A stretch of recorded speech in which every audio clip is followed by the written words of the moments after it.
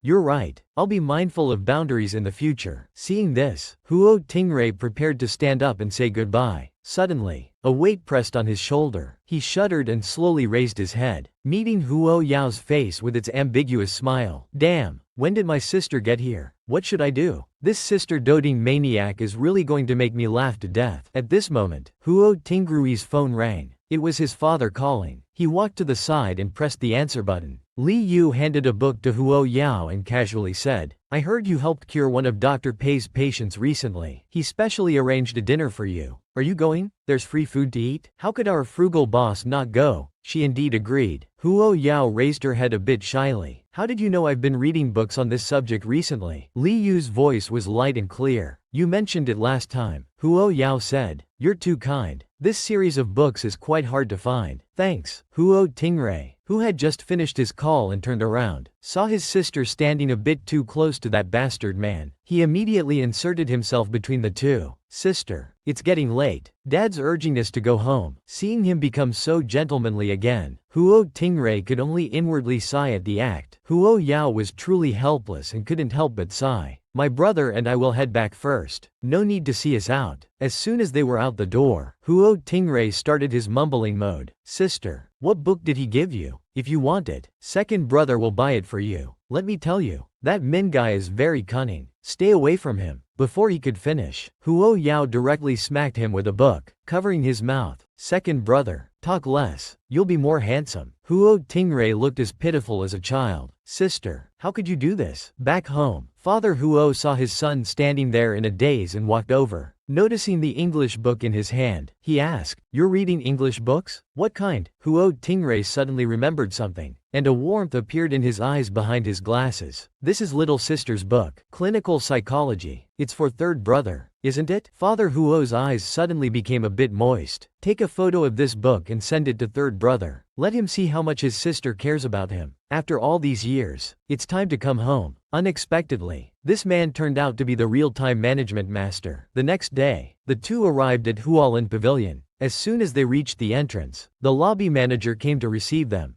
Ji Yu Yao, seeing the manager's trembling hands, couldn't help but sigh that indeed, life is not easy for anyone, still coming to work despite being so sick. How strong. As they entered, he couldn't help but show concern. Work is important, but you should also pay attention to balancing work and rest. The manager was overjoyed. The sudden feeling of being noticed. This was something to brag about for a lifetime. He immediately took out his phone from his pocket, opened the group management chat, and sent out a message. I've seen the young miss in person. As soon as this message was sent out, the group of over 500 people immediately exploded with all kinds of envious comments. Entering the private room, Dr. Pei started introducing everyone. Lin Shuwen suddenly remembered something and looked towards Dr. Pei, asking, Is young Master Pei not here today? Dr. Pei's face showed a hint of pride as he said, He's already returned to the Beijing Pharmacists Association, preparing for the annual competition. However, the result depends on his luck. Hearing this, Lin Shuwen said a flattering remark. Those who can enter the Pharmacists Association are 1 in 10,000 talents. It can't just be about luck. At this point, Dr. Pei turned his head towards Huo Yao. Little Master Huo, Are you interested in joining the Pharmacists Association? With your level of medicine refinement. Before he could finish, Huo Yao simply interrupted. Not interested. Lin Shuwen raised his head in surprise, looking at Huo Yao. Medicine refinement level? Is Miss Huo also into medicine refinement? At this moment, his phone vibrated. After a pause, Lin Shuwen said, "Someone has asked to meet me to discuss something. It's also in this club. I'll be back soon." In another private room, Lu Fu and He Xiaoman had been waiting for Lin Shuwen's arrival. Lu Fu kept glancing at the door, his eyes clearly showing nervousness. Will this secretary Lin not come? Xiaoman was also a bit uneasy. Let's wait a bit longer. Maybe he's stuck in traffic. The friend beside them wasn't as nervous as the two. You don't need to be anxious. Since Secretary Lin agreed, he will definitely come. Just then, Lin Shuwen entered. Sorry to keep you waiting. What a time management master. This man's jealousy is too strong. The woman helps someone take a pulse, and he immediately takes out a towel to wipe. How outrageous. Lu Fu, seeing Lin Shuwen,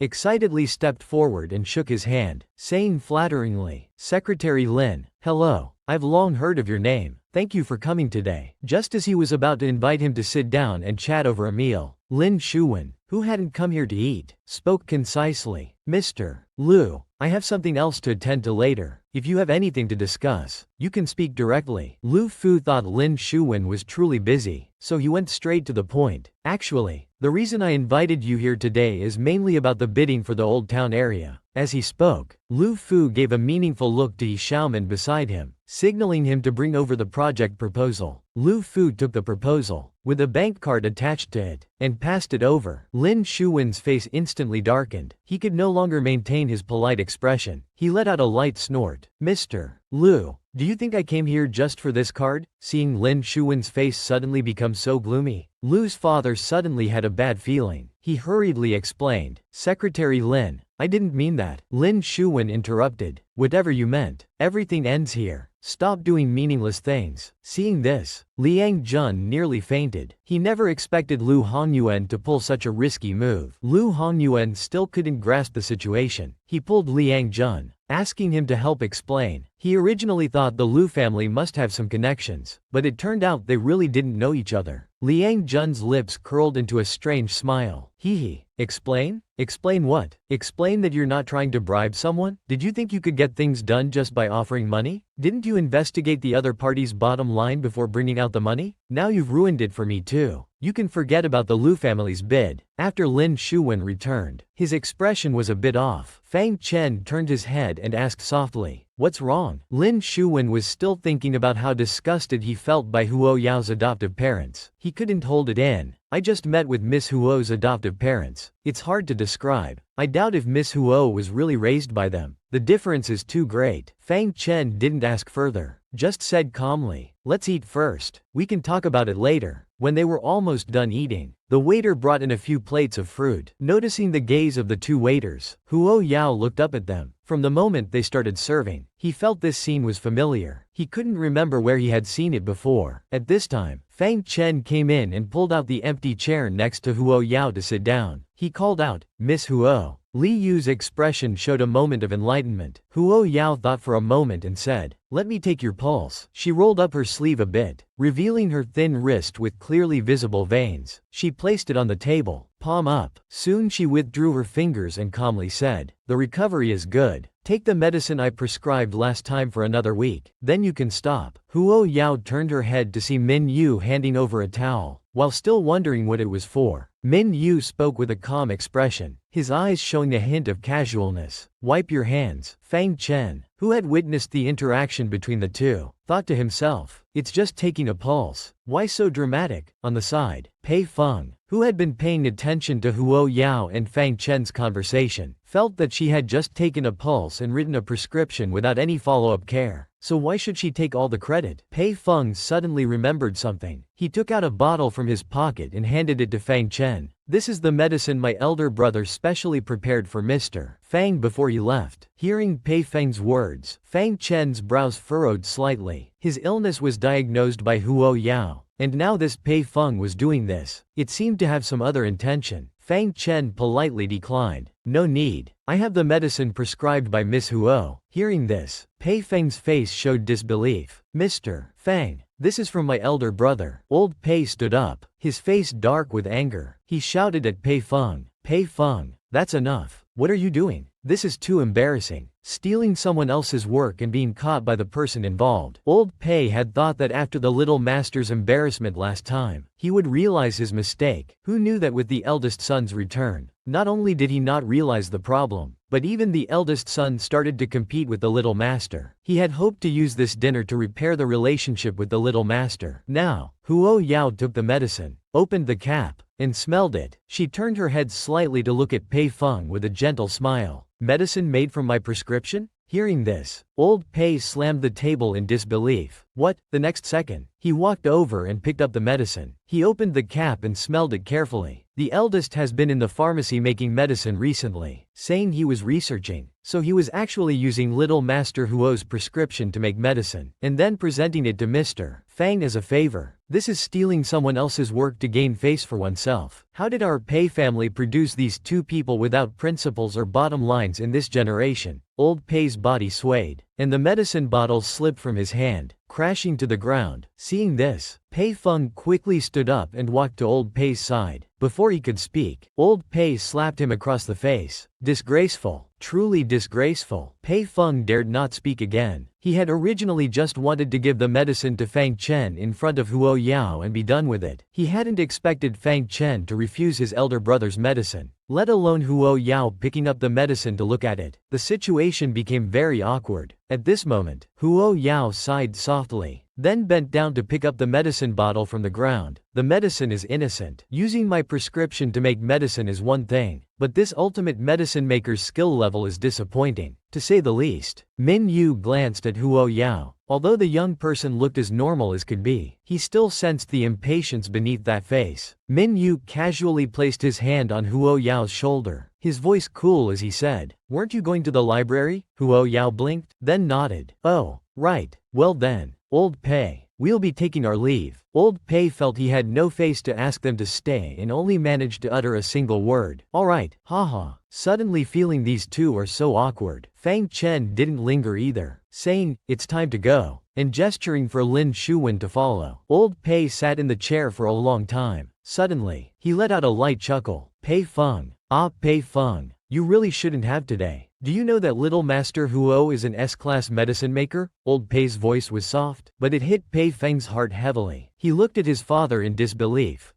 How is this possible? An 18-year-old S-class medicine maker? Old Pei's lips curled. Just because you haven't seen it doesn't mean it doesn't exist. Old Pei felt utterly hopeless. He had mentioned little Hu Shi many times. Fu always seemed impatient. Eventually, he stopped mentioning it. Perhaps this was the fate of the Pei family. At this moment, Pei Feng suddenly began to feel some regret. It seemed like he had really done something stupid. Be more confident. It seems it's gone. Regretting it now, aren't you? You know you were wrong, right? This woman finally realizes the mistake she made before. Meanwhile, Huo Yao and Minyu walk out of the private room. Huo Yao turns to Minyu and says, "I'm going to the restroom. Why don't you wait for me downstairs?" Minyu walks to the lounge area, then takes out her phone from her coat pocket. She sends a message to Zhou Yun. At this time, Lin Shuwen and Fang Chen walk down one after another. He turns his head and asks in a low voice, "Fang Chen, go over and say hello to Min Xiao. After all, he's from the Min family in the capital." Fang Chen feels a bit childish, angry enough to want to refuse. Hearing this, Lin Shuwen's tone changes. "I asked you to maintain a good relationship with Pei Rong, and you refused. Now this Min family member has an even higher status. He looks very gentlemanly and approachable. If you refuse again, are you trying to ruin your own future?" Fang Chen falls silent for a moment, remembering the scene from earlier. Gentlemanly and approachable? Who? In the end, he gives in to the secretary and walks over. Fang Chen originally thought this Min family member would be cold and aloof, and even carry some inexplicable hostility. But unexpectedly, after walking over and chatting for a bit, the other party is surprisingly patient and polite. This gives him a sudden feeling of being flattered and alarmed. Li Yu's polite words come over again. "When the Fang family is transferred to the capital in the future, your official career will surely be smooth sailing." Fang Chen feels a bit panicky. Why has this person's attitude suddenly become so good? Just then, Huo Yao returns. This scene is witnessed by He Xiaomin standing nearby. He Xiaomin's face shows doubt. Isn't that the nasty girl in that country neighbor? How do they know these two important figures? What kind of background does the Huo family have? The unconcealed glances from Xu Shi and Xiaomin are noticed by Lin Shuwen. He raises his head and looks over. Seeing them pointing at him, he frowns. Why is that person still here? Are they staking out? After thinking for a moment, he decides he can't let them bother the boss, or it will be very troublesome. Minyu, with her hands in her coat pockets, says casually, "It seems to be your foster mother." Huo Yao purses her lips, her delicate face showing a hint of laziness. I can only say it's an unfortunate encounter. At this moment, Lin Shuwen, hearing her words, suddenly turns his head to look at Huo Yao. Wrong. It's not an unfortunate encounter. Huo Yao raises an eyebrow and says, "I misspoke. They're strangers." Huo Yao has already withdrawn her gaze and says to Minyu, "Let's go." Seeing that they're about to leave, He Xiaomin,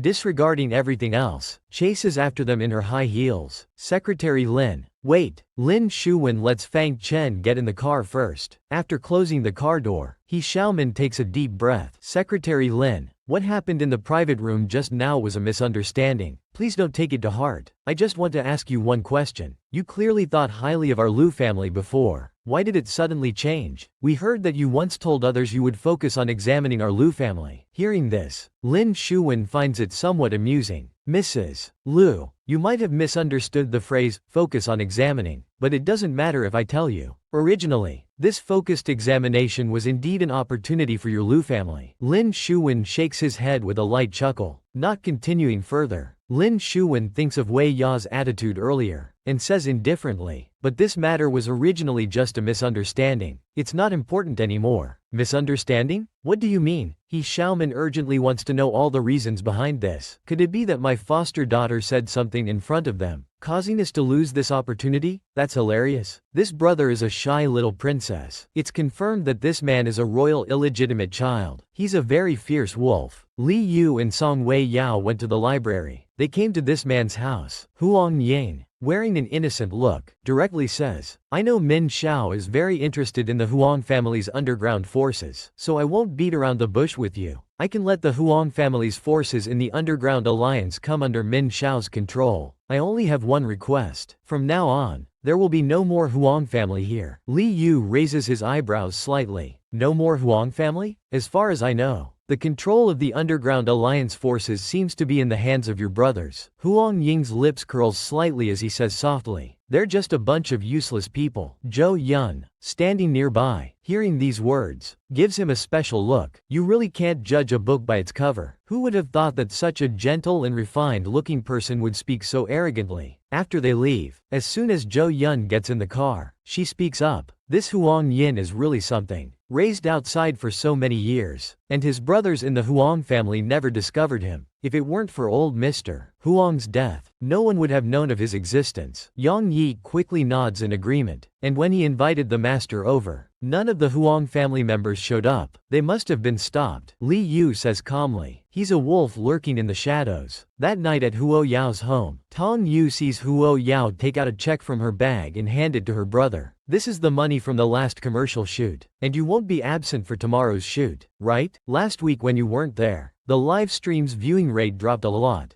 Huo Yao, focused on the check, doesn't look up and says, "I don't have many scenes. The impact shouldn't be that big, right?" Hong Yu quickly explains, No.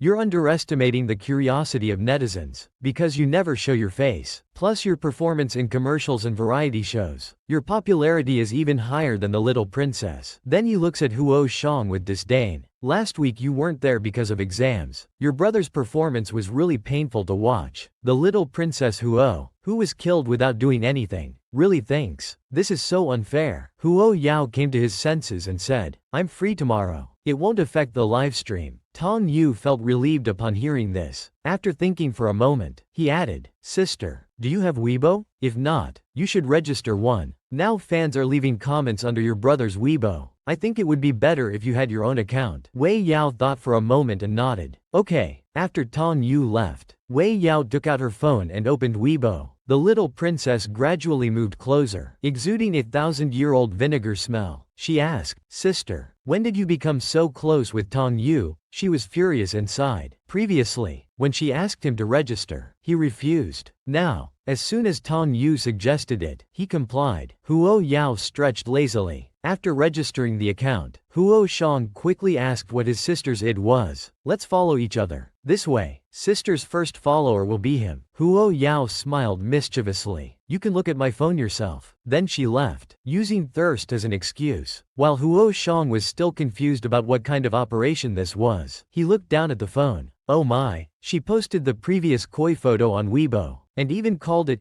Little Princess exclusive spoiling account. The comment section instantly became lively. Brother's little princess persona is confirmed. I'm dying of laughter. You probably won't believe that such a top-tier celebrity, and no one knows his surname. On the other side, Wu Miao, who was scrolling through Weibo, also saw the trending topic. She felt very upset, thinking these siblings were really calculating. During the livestream, they acted so aloof, but now they're trending just for registering an account. Shen Si, walking beside Wu Miao, asked, "What are you looking at? Why so angry?" Wu Miao started complaining. It's all because of Lucky's sister. She didn't come last time, using exams as an excuse. Now that tomorrow's livestream is coming, she's out here posting on Weibo for marketing. So hypocritical. Shen Si glanced over indifferently. He's only lucky to have a top-tier brother. Why bother getting angry over him? By the way, you mentioned last time about finding someone to ask about Lucky's sister. Did you find out anything? Wu Miao sneered upon hearing this. Cousin, I almost forgot about that. There's no such person at all. But there is a campus celebrity named Lu Shaw, who is Lucky's adopted sister. Hearing the name Lu Shaw, Shen Si felt it sounded familiar. She asked curiously, Lu Shaw? Tell me more about her. What's her background? During dinner, Shen's mother remembered something and said, Cici, do you know any celebrity in your circle with the surname Huo? Your father's overseas project isn't going smoothly. The partnering company is a global top 100 enterprise, even stronger than the Shen family. I heard their young master is in the entertainment industry. If you know him, maybe you could help a bit. Shen Siwen didn't speak up. The Shen family was already one of the top 5 families in the capital, although ranked last. But a family stronger than the Shen family shouldn't be so unknown. How come I've never heard of any Huo family? The next day at 9:30, Tong Yu dropped off the Huo siblings at the Rural Life filming location. Yin Hai approached Huo Yao and said, Sister, I heard you went to take an exam last week. Huo Yao blinked and replied, Yes, it was an important exam. Couldn't miss it. Remembering how Yin Hai took care of her 4th brother during the last livestream, she added, Thank you for taking care of my brother last time. When we have time, let's all have a meal together. Yin Hai smiled. It's nothing. Don't mention it, but having a meal together sounds good. Then he took out his phone. Come on, let's add each other on WeChat. Shen Si, who was ignored nearby, felt quite awkward, although he didn't particularly want to add the siblings on WeChat, at least for appearance's sake. Shouldn't they ask him too? Yin Hai suddenly remembered something. Oh right, I don't know your names yet. Huo Yao didn't hide it and directly said, Huo Yao. The Yao in no news. Then pointing at her 4th brother, she simply answered for him, Huo Shang. The Shang in Lucky. Yin Hai heard this and his expression became a bit off. That's too much. Even if they're a tortoise and a turtle, you can't be so obvious.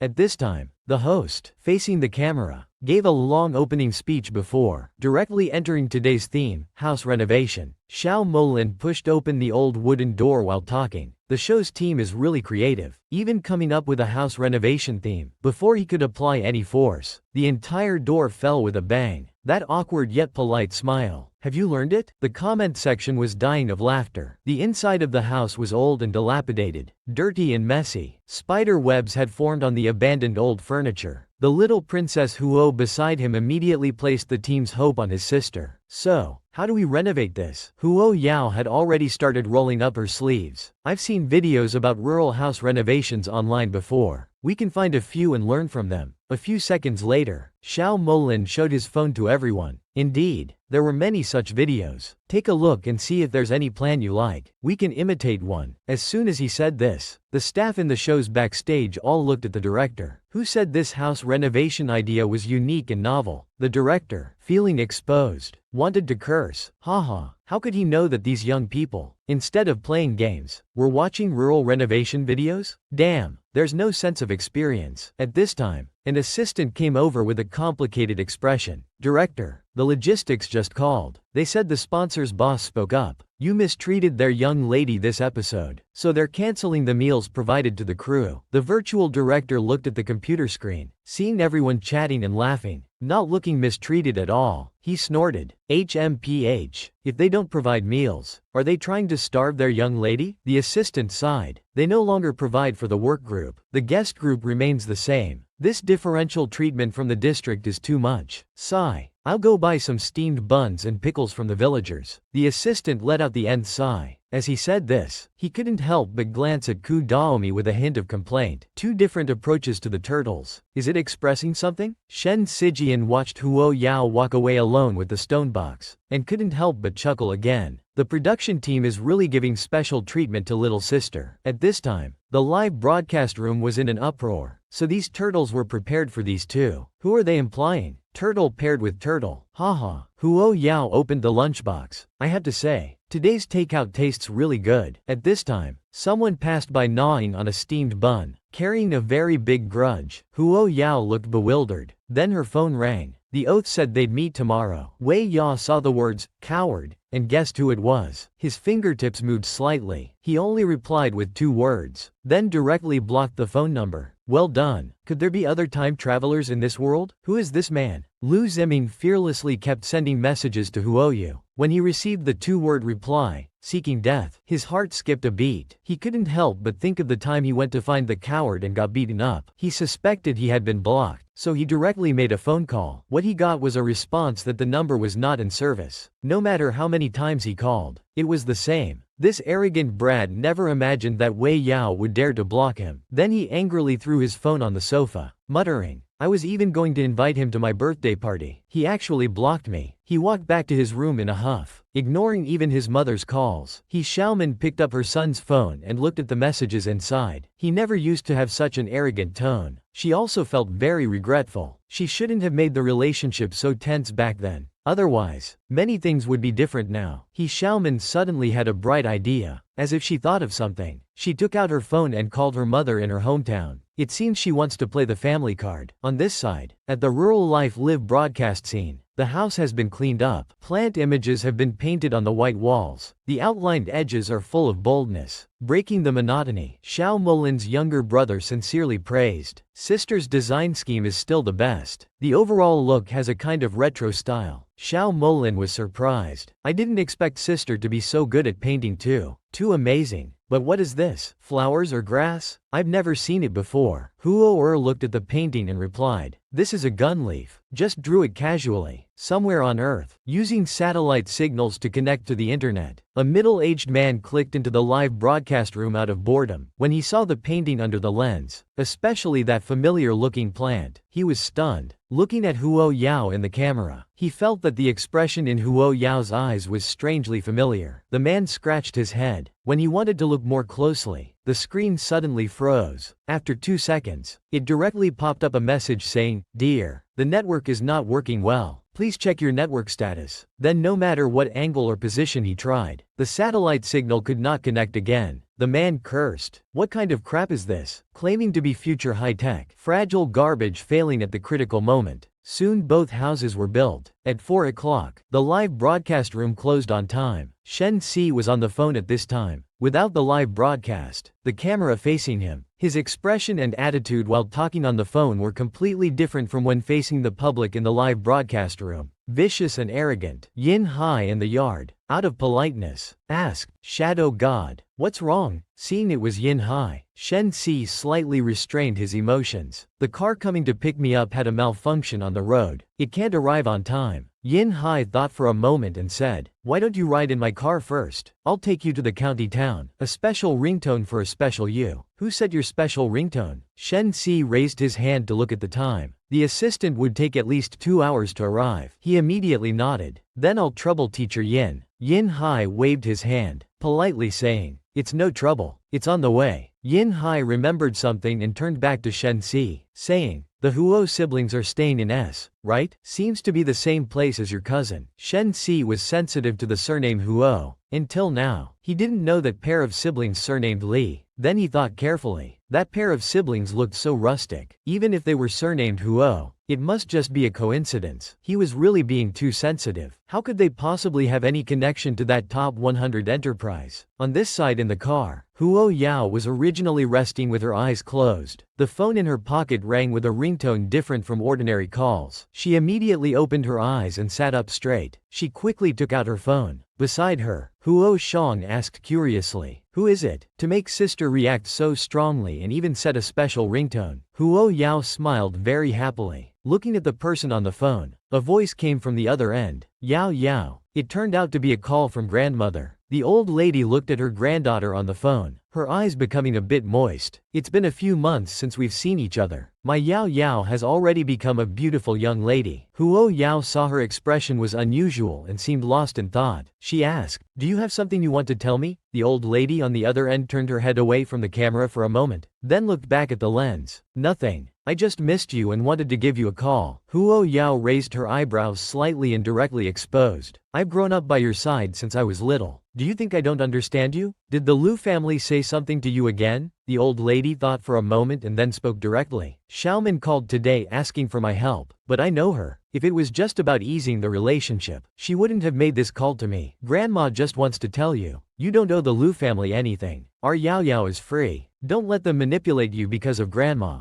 Huo Yao responded with a and quickly hung up the phone afterwards. Huo Yao's gaze turned towards the car window, the depth making it impossible to discern what she was thinking. The next day at school, Lu Zeming actually directly blocked her path. His face now bore a playful expression. Finally caught you, you coward. Wei Yao glanced at Lu Zeming, her delicate brows showing some impatience. If you have something to say, say it. You have 1 minute. Lu Zeming said with a hint of shyness. Well, it's my birthday this Wednesday. Do you want to? Wei Yao directly interrupted him. No, I'm not going. Lu Zeming had anticipated that this coward might refuse, but seeing her so quick and decisive still made him unhappy. Why? The most important thing for a family is to be together. This scene really made me cry. Wei Yao coldly looked at the person in the car. Go back and tell your mom. Don't try to provoke me. There are some people she can't afford to mess with. After saying this, she walked away, first having grandma intervene, then accepting the boy's invitation. What a clever scheme. Lu Zeming clenched his fist. Watching Huo Yao's back, he just couldn't understand how the coward he remembered had now become so terrifying. Wei Yao walked to the roadside and took out her phone, preparing to call her father to inquire about the situation. As she looked up, she opened her mouth in surprise. She stared blankly at the other person. Third brother is back. How touching. He walked towards Wei Yao unhurriedly. Sister, I'm back. Wow, wow, wow. Looking at the feast makes my mouth water. These two are the happiest family. All together, it's really blissful. Alright, that's the grand finale. Haha, just kidding. Huo Tingray looked at his brother and asked, Third brother, are you leaving again this time? As soon as these words fell, Song Ning and Father Huo's gazes both fell on Huo Yuling. Huo Yuling's eyes showed apology. Dad, Mom, I'm sorry. As soon as Song Ning heard this apology, her throat choked up. The tears she had been desperately holding back could no longer be contained. Without waiting for him to finish, she said, You still don't want to come home? Huo Yulin hadn't expected that as soon as he spoke, he would make his mother so emotional. Mom, you didn't let me finish. Actually, I'm planning not to leave this time. After I finish the paperwork and send my things back, I won't be leaving. Song Ning instantly became happy. Then don't go out this time you're back. Let your uncle help you handle the paperwork. Nearby, Huo Yaoju's parents seemed particularly nervous about third brother's attitude. Mother was so excited she couldn't help but cry. Second and fourth brother quickly went to comfort her. Huo Yanqi spoke up and asked, How is uncle's health? Huo Yulin just shook his head helplessly. It's still the same. It's all problems from when he was young. It can't be cured completely. Second and fourth brother are really funny. They completely overturned my imagination of them. After washing up, Huo Yao took out a book to read. It was the 2 psychology theses that Minyu had given her last time. Soon, there was a knock on the door. she saw third brother standing at the door, holding 2 boxes in his hands. He handed the boxes over. "This is a gift that third brother specially brought for you. The smaller box on top is from uncle. He asked me to pass it on." Huo Yao thought of the 3 big boxes of review materials from last time and didn't dare to reach out to take it. According to her deduction, the box might really contain test papers. It's really the first time she didn't want to receive a gift. Haha.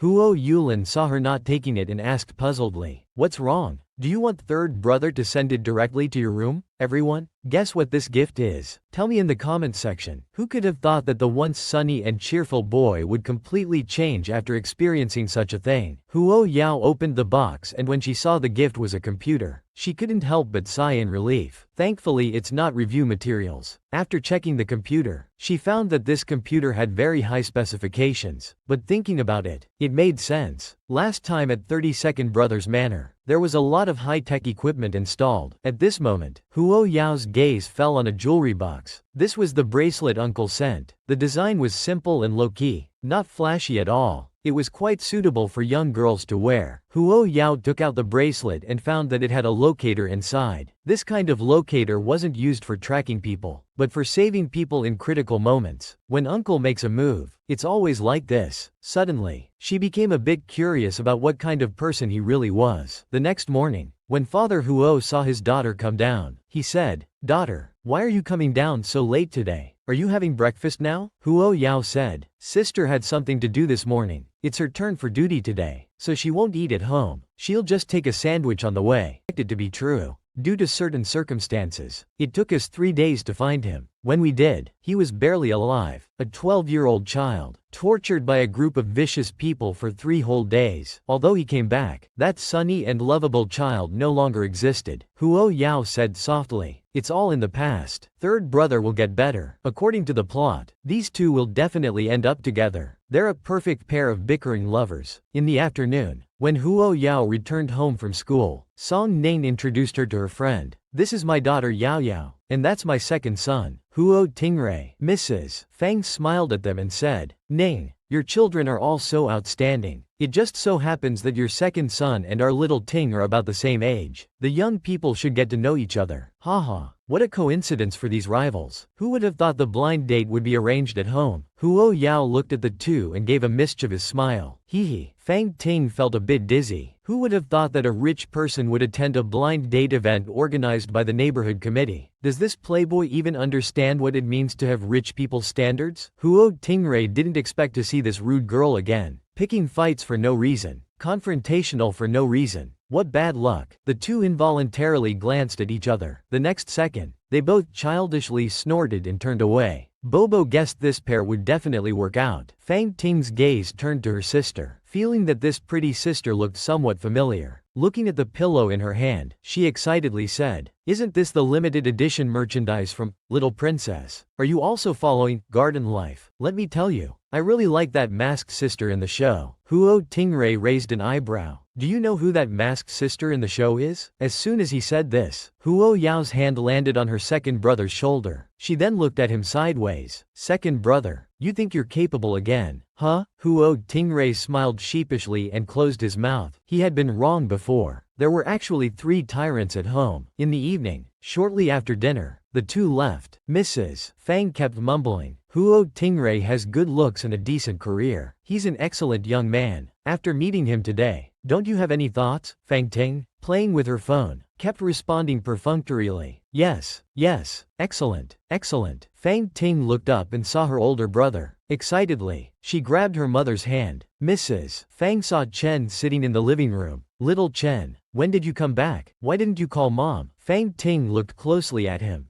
"Big brother, have you been working too hard lately? You seem to have lost a lot of weight." Fang Chen's expression remained unchanged. "I've been traveling to different places recently. It's normal to lose weight." Seeing how thin her big brother had become, Fang Ting suggested he get a physical examination when he had time, in case he was sick. Mother Fang thought about sudden weight loss and illness. She suddenly rolled up her son's sleeve and saw the gaunt arm with protruding veins. Mother Fang's face turned pale, her voice trembling. "When did this start? This looks just like when your girlfriend gets angry." They really are a perfectly matched couple. Fang Chen didn't expect his mother's sudden action. He straightened up and withdrew his hand. It's been about half a month, but don't worry, I'm slowly recovering. Mother Fang seemed as if all the anger had been drained from her body. Half a month, when your father fell ill. He didn't last half a month before he passed. I never thought my son would also. Fang Chen comforted his mother, telling her not to get upset. He was really getting better. If you don't believe me, you can ask Shu Wen. He knows my condition best. At this point, Mother Fang was in tears. As if remembering something, she said, "Oh, that friend I had dinner with today has a very skilled doctor son. I'll give her a call and ask for help." Saying this, she took out her phone to make the call. When Fang Chen heard, "very skilled," he thought that if the specialization didn't match, it would be useless. He was about to refuse, but then thought, forget it, let her do it. Maybe it will put her mind at ease. Meanwhile, Huo Yao told his third brother to come find him if he couldn't sleep. Huo Yao listened to his mother talk about illness and sudden weight loss, feeling it was familiar but not giving it much thought. After returning to his room, he realized he was running low on medicinal herbs. He took out his phone and scrolled through WeChat. Seeing old Pei's contact, he couldn't help but feel a bit regretful. A 70% discount on medicinal herbs. With a light sigh, Huo Yao's fingertip scrolled down a bit more. Seeing Minyu's name, his eyes suddenly lit up. He had almost forgotten about this cash cow. Is it really okay for you to do this? She really likes the neighbor in there. Dear, can you help me with a small favor? Huo Yao typed out the message and hit send. After sending the message, she went to take a shower. When she came back, while drying her hair, she checked her phone again. Still no reply. What's going on? This guy usually replies instantly. The fish got away. Until 10:30 at night, when she was about to go to bed, there was still no reply on her phone. Yao Yao angrily put her phone on the table and covered herself with the blanket. No reply. Then no reply. Doesn't this look like how your girlfriend gets angry? The next day, Huo Yao, as usual, got up early for his morning run. After running for a while, he glanced at the time on his wrist and started walking towards home. Huo Yao looked up and saw the other person, but quickly returned to normal. How come it's you? Minyu said faintly. Exercising. Huo Yao glanced at her coldly and said, then continue. I'm going home. Minyu was completely bewildered, not knowing how she had offended this little ancestor. Haha, they're such a good match. Pay attention. Boys, all look here. Let me show you what it means to spoil and indulge your own little one. Li Yu didn't know why Huo Yao was angry. When he stepped forward to block him, the man asked why he was angry. Huo Yao, like a boyfriend who made his girlfriend angry but didn't know what he did wrong, angrily replied, I'm not angry. Min Yu's eyes lit up as he bent down. You answered too quickly. You're lying. Ah, so sweet. Huo Yao, not knowing if it was because he was caught or embarrassed, blushed and didn't say anything. Li Yu guessed the reason for his anger and explained calmly. I went out on business last night. When I saw your message, it was already too late, so I didn't reply. Then he affectionately patted his head, promising to reply promptly next time. Tell me in the comments, did you unexpectedly get a mouthful of dog food? Or bite a duck with a stiff mouth, saying, no need, I'm not that petty. Is that so? As they walked, Min Yu spoke. So you had something to ask me last night? Wei Yao thought for a moment. Just needed some medicinal herbs. With a slightly embarrassed look on his face. Some might be quite precious and hard to find, and there are quite a few varieties. Is it really just a little? When Li Yu heard the word, precious, the corner of his mouth twitched. It's probably not that they're hard to find, but that they're expensive. Clearing his throat, he replied, I'll try to find them for you. At the lowest price. Huo Yao's mood instantly brightened, just like a girlfriend who had been comforted by her boyfriend. Really? I'm done. I'm done. Li Yu saw his use and discard attitude and thought to himself, little ungrateful one, but his own little one needs to be spoiled by himself. When Zhou Yun saw the list, his eyes instantly widened like copper bells. With a difficult expression, he said, are these all the medicinal herbs Miss Huo wants? Some are not easy to find, and there are so many varieties. Li Yu glanced at him and cleared his throat coldly. After a few seconds, he added, prepare them as soon as possible. Zhou Yun felt that his UGE had an illusion of fulfilling all of Miss Huo's needs without reason. If this were in ancient times, he would be called a befuddled ruler. Let me show you what it means to change face instantly. This is exactly what this shameless woman is doing. At noon in school, Huo Yao was eating. Halfway through his meal, a male classmate came over. Huo classmate, someone is looking for you in the school broadcasting room. The classmate shyly rubbed his eyelids, not daring to look directly at the big shot's eyes. I think it's your mother. Huo Yao's eyes narrowed. Then he thanked him. If it were really his birth mother, she would have called him directly. As soon as Huo Yao opened the door to the broadcasting room, he saw his adoptive mother. The two classmates in the broadcasting room quickly stood up to greet Huo Yao when they saw him enter, and made space for them to talk privately. They were all puzzled. This auntie is Lu Sha's mother. Why would she come to find Huo Yao? They also wanted to stay and watch the drama unfold, but they didn't dare to be so blatant about it. He Xiaoman, seeing the two classmates leave, walked up to Huo Yao and called out, "Yao Yao," again. Huo Yao's disgusted little expression is killing me. He was disgusted by his adoptive mother and hugged himself. If you have something to say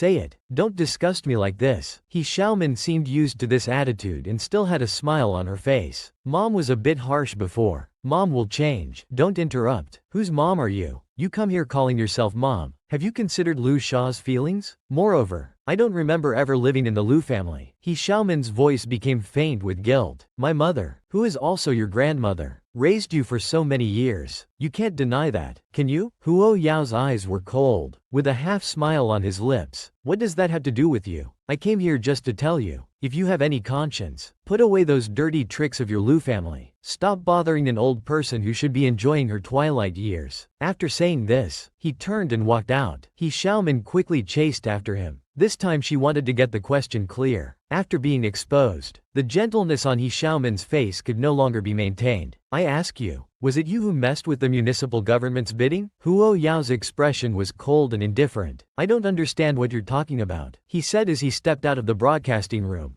Miss Huo, made him stop in his tracks. He turned his head to look. Secretary Lin, this shameless woman, really went all out. She actually dared to question the big shot like this. Secretary Lin's official aura had already been subdued. He looked at Huo Xiao with a polite and courteous face. He smiled and explained, I came to discuss something. What a coincidence. Principal Yu, with surprise, said, Secretary Lin, you know our school's Huo student? The outstanding student I just told you about, who has repeatedly brought glory to our school, is Huo's student. He's very likely to be next year's top scorer in the college entrance exam. Nearby, He Xiaoman heard this. Seeing it was Secretary Lin, she tidied up her clothes. Then, shamelessly, she appeared behind them, called out to stop them, and even claimed to be Huo Yao's mother. He Xiaoman's sudden appearance startled everyone present. What she said stunned them even more. Huo Yaomei's eyes turned cold. She thought some people's faces were really thicker than the sky. It was truly shameless. He Xiaoman's expression remained unchanged. She hadn't expected him to deny it in front of everyone, so she started playing the relative card. Yao Yao, although you're not my biological child, we've been mother and daughter for over a decade. Hearing this, Principal Yu suddenly realized, so they were from the Lu family. The previous foster father had even accused Huo of cheating. What a peculiar family they were. Principal Yu's face no longer showed the previous politeness. I'm sorry, we're in the middle of discussing something. Please don't interrupt. How embarrassing. This was all self-inflicted. A moment later, Lin Shuwen said goodbye to Huo Yao. Seeing Lin Shuwen about to leave, He Xiaoman,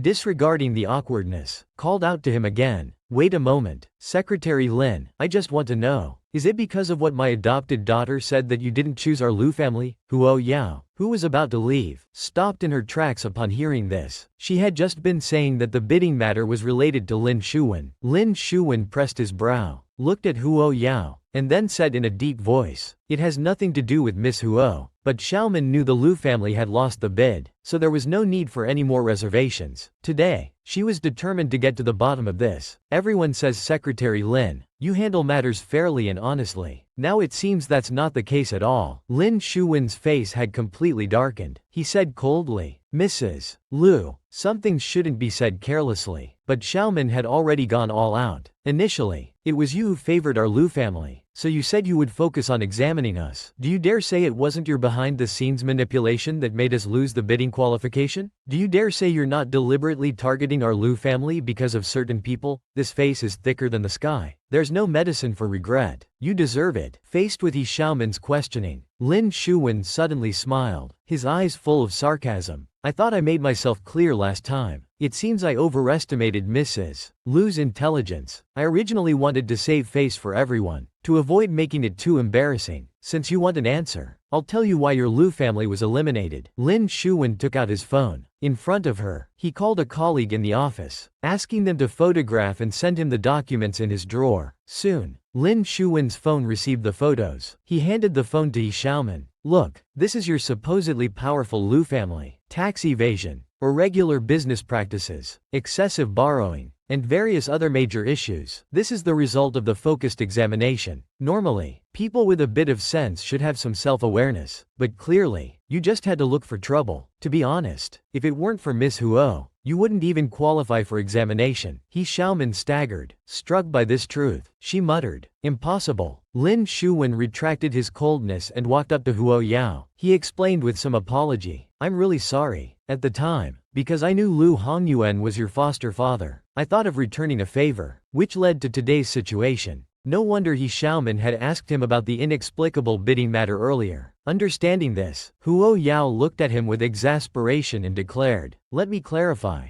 my surname is Huo. In the future, don't push every random person towards me. Lin Shuwen coughed awkwardly. This was my mistake. Don't take it to heart. Huo Yao didn't say more. The drama had been watched. She turned to Principal Yu and said, Principal, I'm going back to the classroom. Principal Yu, still surprised by the big reveal, only managed a simple, okay, in response to Huo Yao. He Xiaoman, dazed and confused, watched Lin Shuwen's retreating back. His words still echoed in her ears. If it weren't for that adopted daughter, their Lu family wouldn't even have had the chance to be considered by the government. But wasn't she just an ordinary student? What ability did she have to make the city's executive secretary treat her so politely? He Xiaoman walked through the campus, somewhat lost, carrying her bag. Her mind was in chaos. If the relationship hadn't been so strained back then, would the outcome be different now? There's no medicine for regret in this world. Shocked, my friend, who could have imagined that the sought-after miracle doctor was right by their side? When Lin Shuwen handed the medical records to Madame Fang, he asked with confusion, Madam, Mr. Fang's health has already improved. What do you need these for? Madame Fang expressed disbelief. Shuwen, you're not in cahoots with Shuwen, deliberately hiding this from me, are you? Lin Shuwen smiled. Madam, you're overthinking. I wouldn't dare hide such things from you. The master has truly gotten much better. Madame Fang looked at him intently for a few moments. Then, without further questions, she put the medical records in her bag and prepared to go out. She told Lin Shuwen to return to work, saying she needed to go out. A friend's son, a famous doctor, had just returned from abroad. She wanted to have him look at the medical records. Lin Shuwen was surprised and quickly followed her. Half an hour later, Lin Shuwen arrived at the address Madame Fang had given, her friend's residence. Seeing the Huo family's main gate, Lin Shuwen's expression became somewhat strange. Madam, are you sure it's this house? Seeing Madame Fang's puzzled look, Lin Shuwen explained, it's quite a coincidence. The one who cured Mr. Fang is also from this family. Song Lin opened the door and was surprised to see Lin Shuwen. You're Mr. Lin who came to see my daughter last time, right? Lin Shuwen, partly due to Huo Yao's connection, was quite polite and respectful. Hello, Mrs. Huo. Madame Fang looked at the two of them with some surprise. She hadn't expected them to know each other. After Huo Yuling finished reviewing the diagnostic report, she spoke calmly. The data on this is basically normal. I don't see any major issues. Mrs. Fang, hearing such an answer, felt it was no different from what other doctors had said when her husband passed away. Huo Yuling lowered her hand, calmly saying, I'm sorry, my specialty is neurology. I've never encountered the symptoms you described. Song Ning, noticing Mrs. Fang's suddenly darkened expression, comforted her. Don't worry, there's always a solution. Mrs. Fang suddenly remembered something and turned to Lin Shuwen. You said earlier that Chen's illness was cured, and he's at the Huo family. What did you mean? Lin Shuwen calmly replied. Actually, Miss Huo treated Fang Chen. Song Lin immediately laughed. Mr. Lin, don't joke. My daughter is just a high school senior. How could she know how to treat illnesses? Although she occasionally brings home some pills, I still don't believe she can cure diseases. Lin Shuwen was quite surprised by this. Could it be that Mrs. Huo doesn't know about her daughter's medical skills? Who wouldn't be curious about what happened to third brother before? Look at that wound. It's terrifying.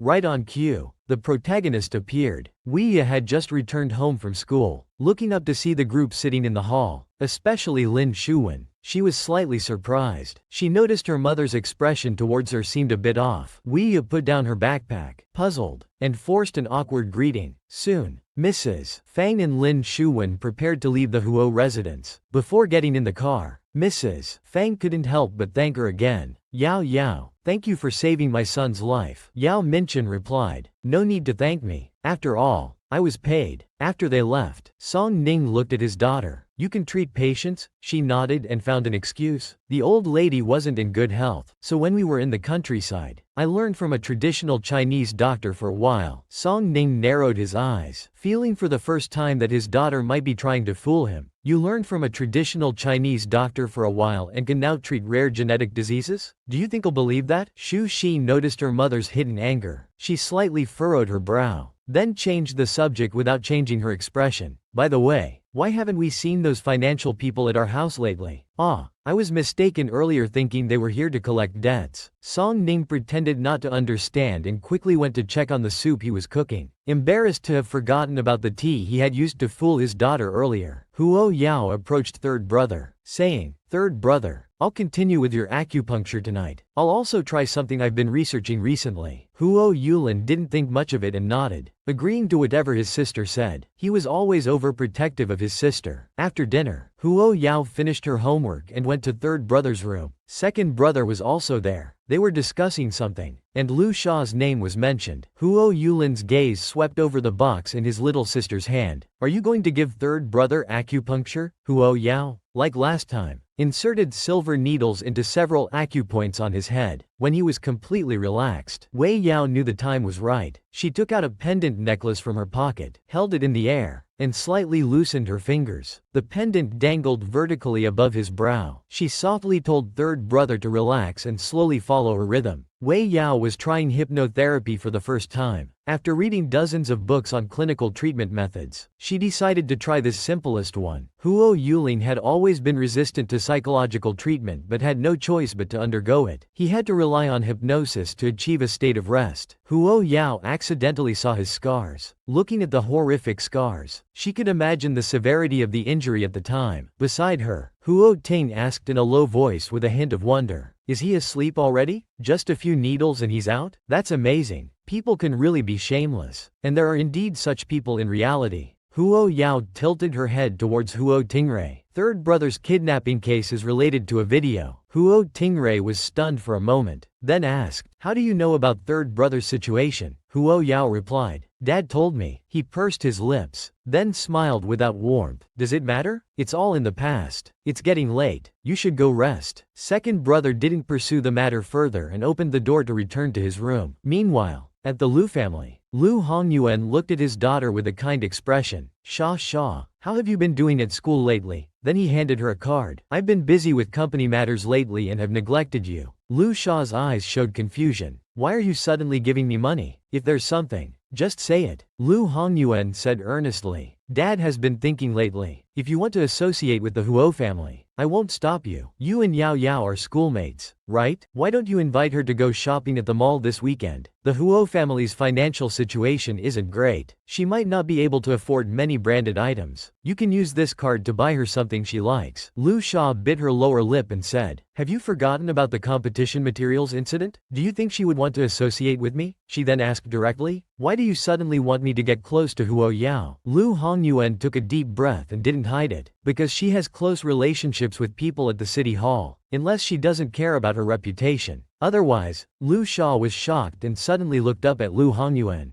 Dad, what do you mean? Lu Hongyuan's lips curled. I heard this from your mother. Otherwise I wouldn't have known. That adopted daughter of mine has such great abilities. Pan Shangfang, the executive director, a high school girl, a powerful man. Hey, you're too naive to think badly of people. Lu Sha felt this matter was a bit strange. How could that Wei Yao be involved with Fang Chen? Moreover, if he remembered correctly, in his previous life, Fang Chen died at a young age due to a strange illness. Perhaps there was a deviation from the trajectory of the previous life, which should be considered normal. If he could use this to control Huo Yao, or directly destroy him, It would be a way to vent his anger. After all, he truly despised Huo Yao. My goodness, when will you two get together? Everyone was getting anxious. At this moment, Huo Yao, unaware of being on someone's mind, was sneezing uncontrollably. Minyu asked with concern. Huo Yao, not at all polite about catching a cold, and quite narcissistic, wondered who was thinking about her. Opening the box, her eyes gleamed. Inside was the premium 7-leaf lotus she had been searching for a long time. Indeed, my neighbor is a handsome cash cow. Wei Yao, suppressing his excitement, said, "These herbs you found are all of excellent quality. How much? I'll transfer the money to you now." Minyu glanced at him sideways. "How much do you think these herbs are worth? Just name a price." Huo Yao's lips twitched. He lowered his gaze to look at the box in his arms. If valued according to Cloud Border, the herbs inside would be worth at least tens of millions. Huo Yao coughed, his voice casual. "I think they're worth about 1,000 yuan or so." Minyu's expression was quite complex. Indeed, one shouldn't expect a miser to part with much money. Noticing Minyu's gaze, Huo Yao nervously rubbed his eyes. At that moment, his phone rang. Someone was inviting him to dinner. Minyu casually asked, "A friend inviting you to dinner?" Huo Yao replied offhandedly, It's Fang Chen's sister from last time when I helped the old ancestor save him." Li Yu's lips twitched. "I helped you find so many herbs. Shouldn't you thank me? Like treating me to a meal?" Huo Yao waved his hand generously. "Sure, let's go to Old Yi's medicinal cuisine restaurant another day. We can support his business and nourish our health at the same time. I have to go now. I'll contact you later." Dear. Watching the departing figure, Li Yu pressed his brow dejectedly. This dense fellow. It seems he had lost both money and the person. Soon after, the phone on the tea table rang. It was a bank transfer notification. Minyu held the phone thoughtfully. He hadn't expected that someone would know his personal account. Suddenly, his eyes swept over the transfer amount again. Was it meant to signify long-lasting? Yes, yes, yes. I agree for you two to be together. Who could have imagined that these two people, who seemed to have nothing in common, would suddenly meet? Someone else is going to suffer now. Wei Yao and Fang Chen soon met with the others. The atmosphere was quite harmonious. Fang Chen, remembering how Wei Yao didn't like being disturbed during his last checkup, apologetically said, "Miss Huo, my mother visited you a few days ago. I'm sorry for the trouble." Huo Yao waved her hand dismissively. "It's fine. I understand a mother's love for her child." Fang Ting, knowing her brother couldn't conveniently go out, went to pay the bill first. Huo Ting Rui also went to bring the car around, telling his sister to wait at the entrance. Now only Huo Yao and Fang Chen remained. Huo Yao seemed to sense something and looked towards the restaurant's floor-to-ceiling glass windows. A suspicious figure with a camera was standing outside. The lens pointed directly in their direction. Fang Chen frowned, pulled his mask up, took out his phone from his pocket, and made a call. After hanging up, Fang Chen looked at Huo Yao. "It might be a reporter." "Don't worry." Huo Yao had already withdrawn her gaze. She cleared her throat, her expression indifferent, not concerned. As soon as Fang Ting got in the car, she saw her brother picking up documents to read again. She shook her head in disappointment and said irritably, "Brother, it's rare for you to have a day off. Can't you put aside your work and enjoy a pleasant Saturday?" Her eyes rolled, and Fang Ting held her phone in front of Fang Chen's face. "Look how cool this girl is. So stylish." With the phone blocking his view, Fang Chen turned his head away helplessly, his voice turning a bit serious. "Don't mess around." Fang Chen's eyes swept over the phone screen, seeing the masked girl in the video. The familiar look in her eyes made him pause briefly. Fang Chen came back to his senses and glanced at Fang Ting. "Isn't that Huo Yao?" Fang Ting didn't react immediately. She asked dumbly, "What did you say?" Fang Ting looked at the girl in the video, comparing her to Huo Yao. Holy crap. Fang Ting's expression cracked a bit. Meanwhile, Lu Sha received a call from an unknown number, inviting her to meet at an afternoon tea restaurant in the city center. Only upon entering did she realize that the other party was none other than Shen Si's cousin, Wu Miao. Seeing her, Lu Sha wondered why she would suddenly invite her out, given that they had no connection. Wu Miao looked up at the person coming in and said coolly, "You're late." Lu Sha sat down unhurriedly, removing her face mask to reveal her delicate features. Wu Miao's gaze fell on Lu Sha's face. "It's such a pity. Your talent has been shelved by the agency." Lu Sha's heart chilled. A flash of coldness passed through her eyes. Just an 18th-tier starlet with no acting skills. Where did she get the superiority to mock her? She suppressed her displeasure and said calmly, "What did you want to see me about? Does this person have a masochistic tendency? Deliberately seeking discomfort in front of others? Wu Miao pursed her red lips. I know you and Lucky used to be siblings, so you must know about his current sister, right? I want information about her. Lu Sha had thought Wu Miao wanted to inquire about Huo Xiao, but unexpectedly it was about Huo Yao. After a moment of silence, she asked, "Why are you asking about her?" Wu Miao's gaze turned cold, not hiding her disgust, because she's very annoying. Lu Sha was surprised by this response. If you're looking to cause trouble for her, I advise you to give up that idea. He's not someone to mess with. Wu Miao narrowed his eyes and asked, "Why can't we mess with him? He has strong backing." Lu Sha's lips twitched nervously under her mask. He has deep connections with the city hall. Meanwhile, after Huo Yao returned home, his phone kept ringing. He just answered quietly. Hearing a middle-aged man's voice on the phone, Huo Yao's brows furrowed after listening to a couple of sentences. He hung up immediately. Things are really lively lately. The Lu family members are coming to find me one after another. Even Lu Hongyuan came this time. Tisk tisk. Lu Hongyuan's face darkened as he threw his phone onto the coffee table with a clang. He couldn't believe Yang Min had actually blocked him. Xiaomin was startled and frowned. What are you getting angry about now? Lu Hongyuan didn't answer her question. Instead, he turned to her and said, "Call Wei Yao now." Xiaomin's lips curled downwards as she replied coldly. "She blocked my number long ago after returning to her birth parents' home.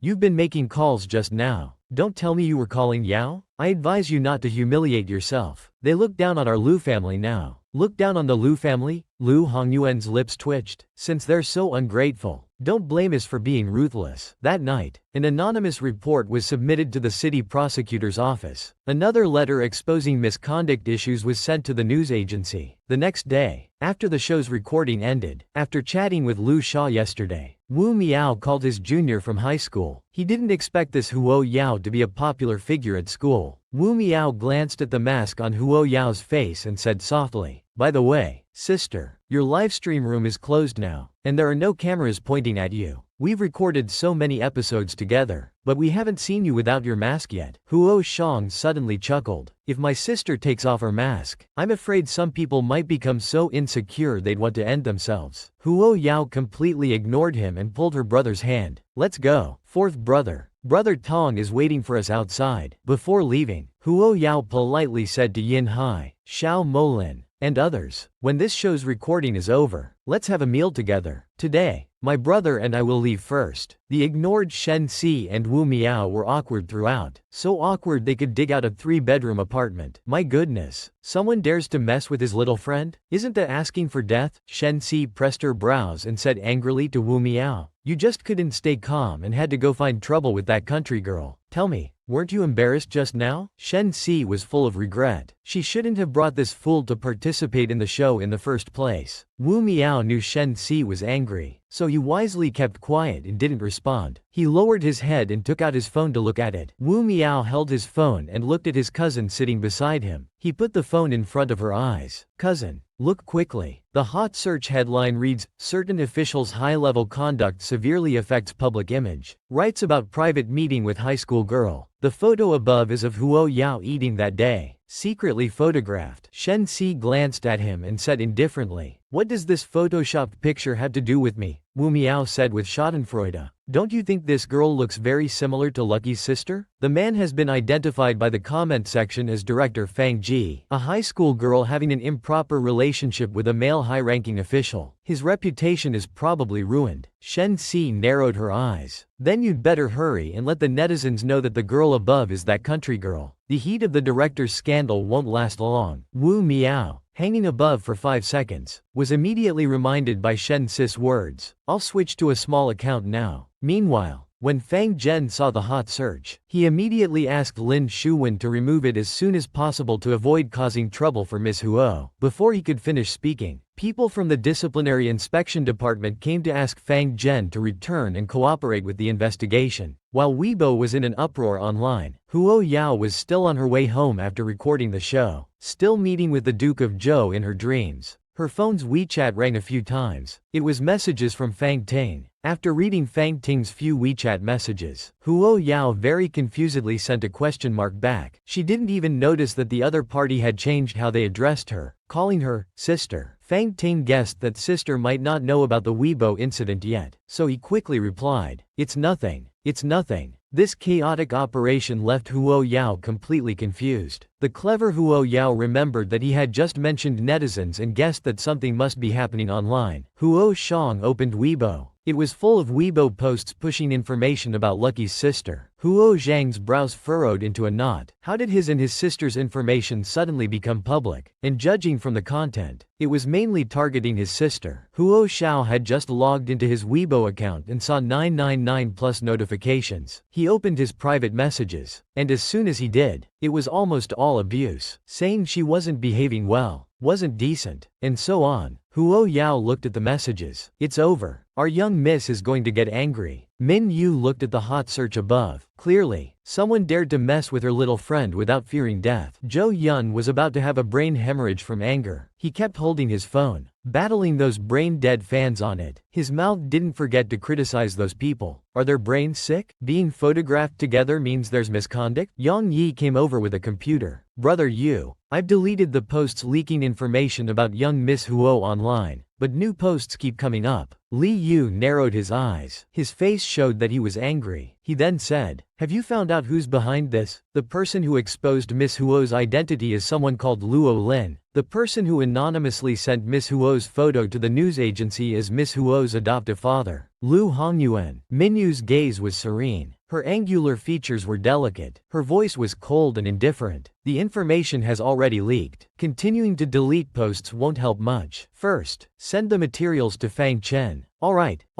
Big Brother Yu is getting angry. He's really too handsome. This woman is so lucky. She has 4 super loving brothers and an incredibly good man protecting her. I'm speechless.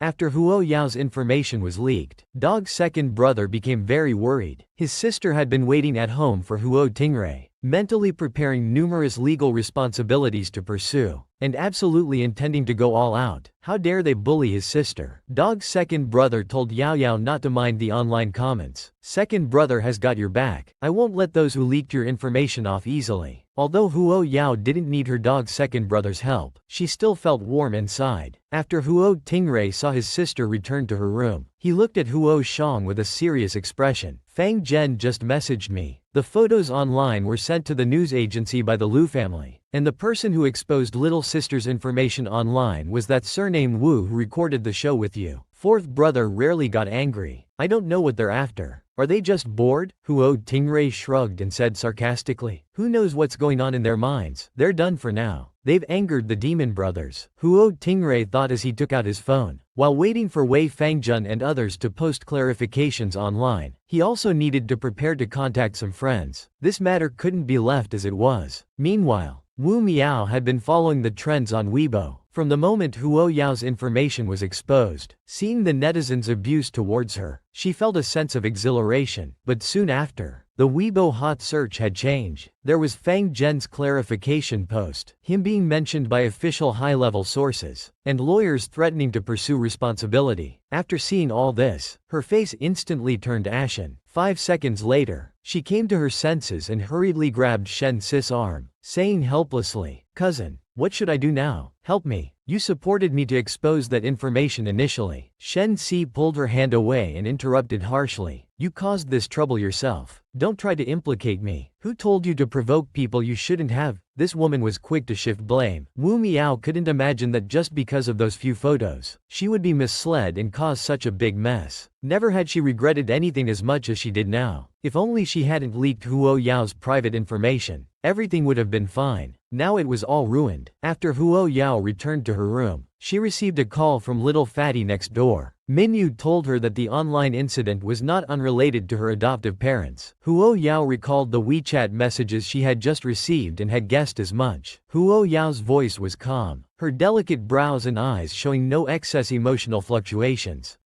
As expected, seeing that the little one wasn't affected, Minyu felt relieved. She told her to sleep early, and they wished each other good night. "Iya, when are you two getting together?" Wei Yao looked at her phone, an unconscious blush appearing on her face.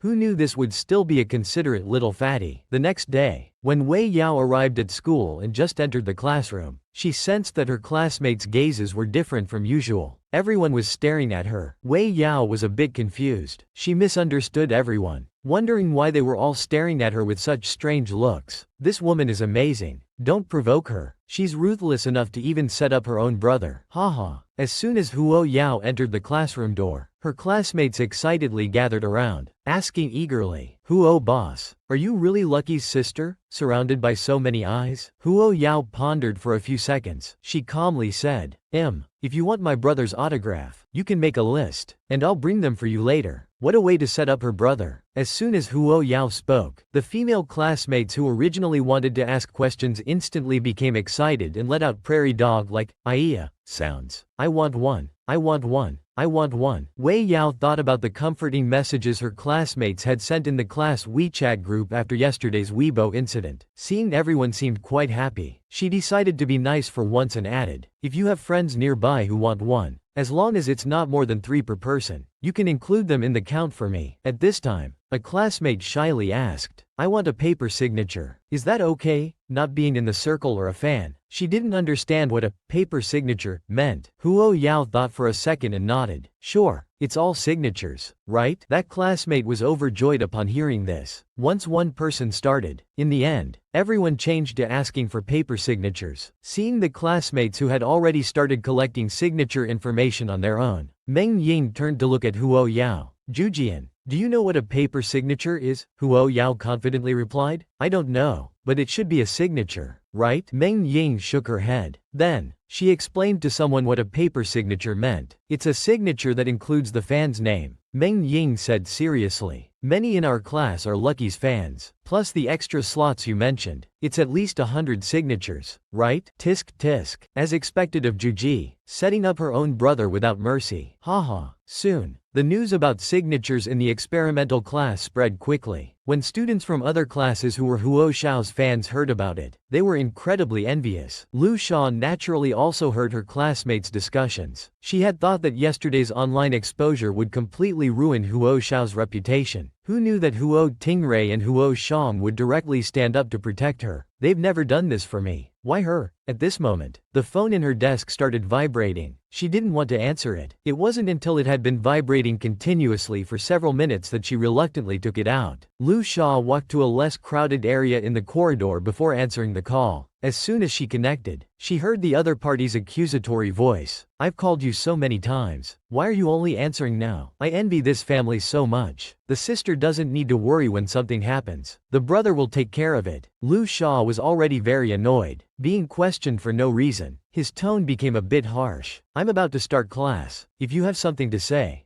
it quickly." Lu Hongyuan shouted from the other end of the phone. "The Lu family is about to fall apart." Lu Xia was shocked by this voice, his eardrums buzzing. After a long while, he came back to his senses. Lu Corporation was sealed off early this morning. The bank has also frozen all of Lu Corporation's funding. Lu Xiao's face showed panic. He hurriedly interrupted. "Wasn't everything fine yesterday? How did it get sealed off?" In his previous life, the Lu family was also on the brink of bankruptcy. But that was more than a decade later. Why did it happen so early in this life? Lu Hongyuan's voice was sharp, his face twisted with anger. "Why? It's all because of that good brother of yours. Huo Tingray is a well-known lawyer in the industry. But what did you tell me back then? You said they were just a bunch of good-for-nothing parasites." Hearing his father's accusations, Lu Xia felt very frustrated. When he was brought back to the Lu family, he hadn't been reborn yet. He couldn't remember clearly what he had said before. Lu Xia was very confused, feeling that Huo Tingray had no reason to target Lu Corporation. Lu Hongyuan wiped his face, not wanting to say much more. "Go beg Huo Tingray now. Beg him to withdraw the lawsuits against our Lu family from several partnering companies." Lu Xiao's heart tightened, and he instinctively said, "He won't see me." Lu Hongyuan was already very impatient. "I don't care how you do it, whether you beg him or your adoptive parents. If the Lu family falls, don't bother coming back." After saying this, Lu Hongyuan didn't give Lu Xia a chance to speak again and hung up the phone. Hearing the dial tone, Lu Xiao's face turned pale. How could he face Huo Tingray now? Meanwhile, an assistant placed a contract on Huo Yanqi's desk. "This is the acquisition agreement for Watchan News Agency that we just got back." The assistant's face was a bit pale, and he asked with concern, Are you alright, Mr. Huo? Huo Yanqi shook his head, his voice a bit hoarse. I'm fine. He slowly picked up the acquisition agreement. The assistant asked, puzzled. Watchan is just a small news agency. Why do we need to acquire it? And our company doesn't even deal with entertainment and culture. Perhaps to make up for something. Huo Yanqi mumbled softly. What? The assistant didn't hear clearly what he said. Huo Yanqi waved his hand. Nothing. He quickly put the acquisition contract in the drawer. The assistant seemed to remember something. Lu Corporation has been temporarily sealed due to tax evasion and legal disputes. I remember your adopted sister is the daughter of the Lu family, right? Before he could finish, Huo Yanqi interrupted him sternly. That rotten company. Let it fall apart if it must. Don't mention Lu Corporation or any name from the Lu family again. I don't want to hear about them anymore. Guess whether the big brother will continue to help Lu Shaw? Tell me in the comments. Look at this man's smiling face. Doesn't it look like how you fangirl? Haha.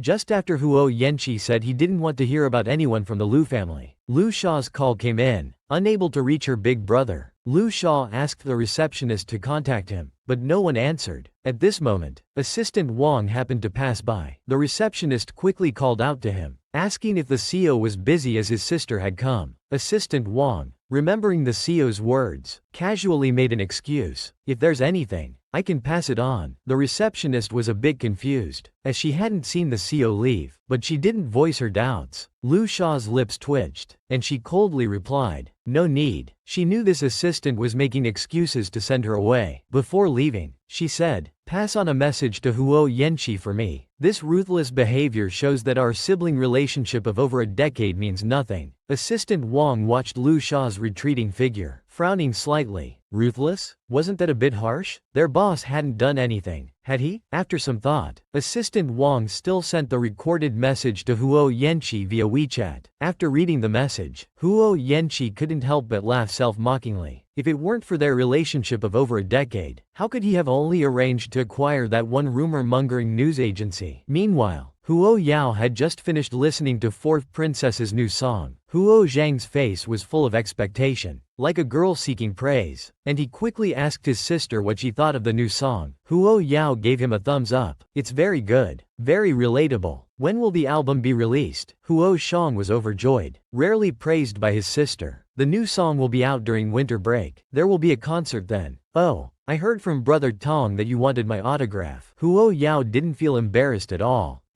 My classmate is your fan. Would it be too tiring to write 100 autographs? Huo Shang hadn't realized what kind of autographs they were. Looking smug, he thought it was just a small matter he could handle, and was glad he had chosen an English stage name. That was really smart. Huo Yao pulled out a list of names from his bag, handed it to Huo Shang, and said, then I'll trouble you with this. As Huo Shang took the list, his cheek twitched when he saw the names. Damn, these were all for signing. Who on earth had a grudge against them to tamper with their car? This woman always tricked her own family, and did so without any guilt. She took over 100 name lists and gave money to the little princess. Several hours passed, and Huo Shang finally finished signing those 100+ autographs. When he put down the pen, his hand was shaking. He felt he would never be able to look at autographs the same way again. Huo Yao saw that fourth brother had finished signing. With a slight feeling of guilt, he gave the little princess a brief massage. Huo Shang looked at his wrist and saw it was getting late. He decided to let his sister stay overnight and take her to school tomorrow. Huo Yao thought about it and agreed, thinking it was fine. The next morning, Huo Shang had messy hair and very obvious dark circles under his eyes. Huo Yao concernedly asked if fourth brother didn't sleep well last night. Huo Shang recalled that letting his sister stay over for one night resulted in his father lecturing him for half an hour, followed by his second brother giving him a late-night lesson on legal knowledge. When he could finally rest, he either dreamed of being chased and attacked or being arrested and thrown in jail. Over and over again, he simply couldn't sleep well. Huo Shang, listless and with a weary voice, said he had nightmares all night. Then he casually asked his sister about her plans for the winter break. Huo Xiao was leaning against the car window, her delicate eyebrows slightly raised. She said she might go back to her hometown to visit her grandmother. The green light ahead turned on, and Huo Xiao started the car again. Suddenly, Huo Xiao's expression changed dramatically. The brakes weren't working, and she couldn't control the car. Huo Xiao sensed something was wrong. He turned to look at Huo Xiao, the car was malfunctioning. Huo Zhang's hand was tightly gripping the steering wheel. His foot had already pressed the brake pedal to the floor, and he had even pulled up the handbrake beside him, but it still had no effect. The brakes had failed. Huo Yang kept his gaze fixed ahead and said in a low voice to turn on the hazard lights and the right turn signal. There were indeed quite a few vehicles ahead, seeming to notice the abnormality of their car. The cars in front kept honking their horns. Huo Yao reached out and turned the steering wheel to the right. The car tilted to the right, its tires screeching against the ground. The speed of the car decreased. The car directly rushed onto the sidewalk and crashed into a large tree, finally coming to a stop. The windshield shattered and fell off. The brothers guessed why the car malfunctioned. This big deceiver was at it again, not fooling others but harming his own people. Li Yu looked at the news and took out his phone to call Wei Yao, concerned about whether they were all right and what exactly happened. Huo Yao calmly said they were fine, just some minor injuries. Then he briefly explained the brake failure. Just as he finished, Li Yu's voice came through, saying it looked like deliberate sabotage.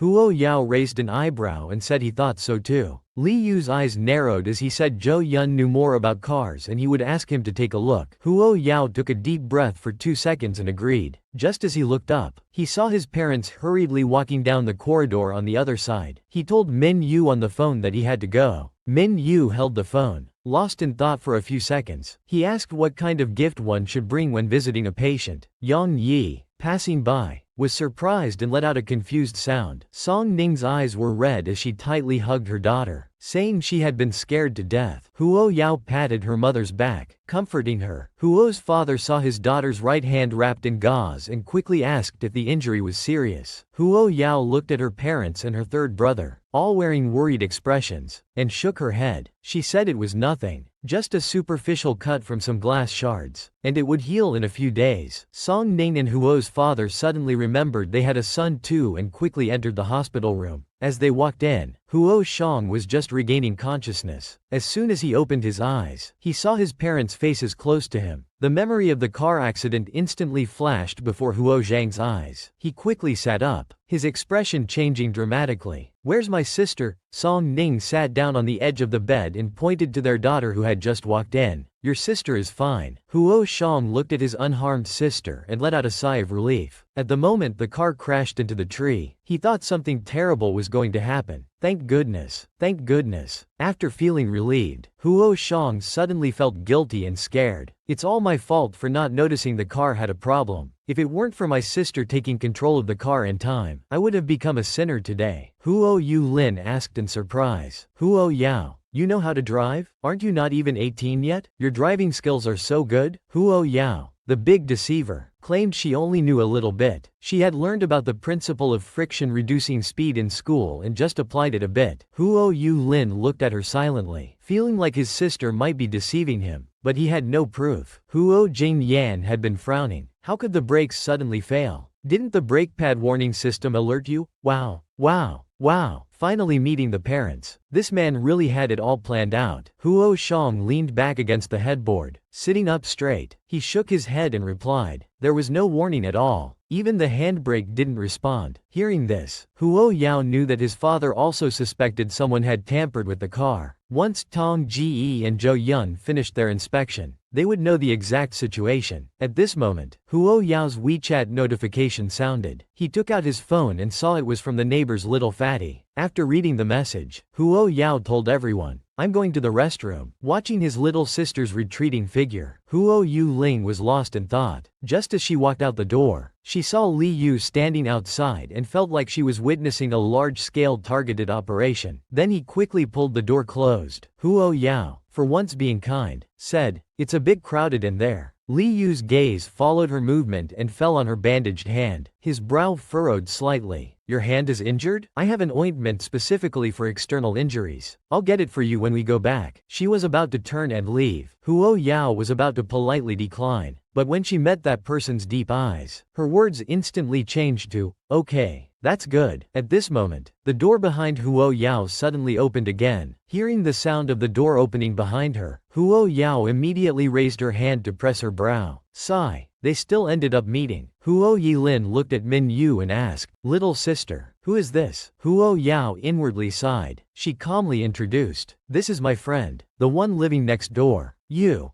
Dad just happened to come see you. He was suddenly surprised and said, "So you're Yao Yao's tutoring teacher?" At the mention of orthopedic teacher, Minyu raised an eyebrow and glanced at Huo Yao. Huo Yao coughed dryly. The orthopedic teacher joke was too good to let go now. Minyu straightened up and said, "Yes, hello Uncle Huo." Huo's father enthusiastically invited Minyu not to stand outside but to come in and sit for a while. Huo's father looked at Minyu, feeling the surname was familiar. After pondering for 2 seconds, he asked, "I wonder, what relation are you to old Master Minjen?" Minyu replied with a slight apology, "He's my grandfather. Sorry for the trouble last time." Huo's father politely shook his head, "Not at all. But I wonder how you and my daughter got to know each other." Minyu seemed to have anticipated this question and replied without hesitation, "I was recuperating in the countryside before, and we happened to meet there." Huo Yao brought over 2 glasses of water and placed them on the table. She glanced at her father and said, "Dad, you're asking too many questions." Hearing this, Huo's father was shocked. His daughter was actually complaining about him for this Minyu?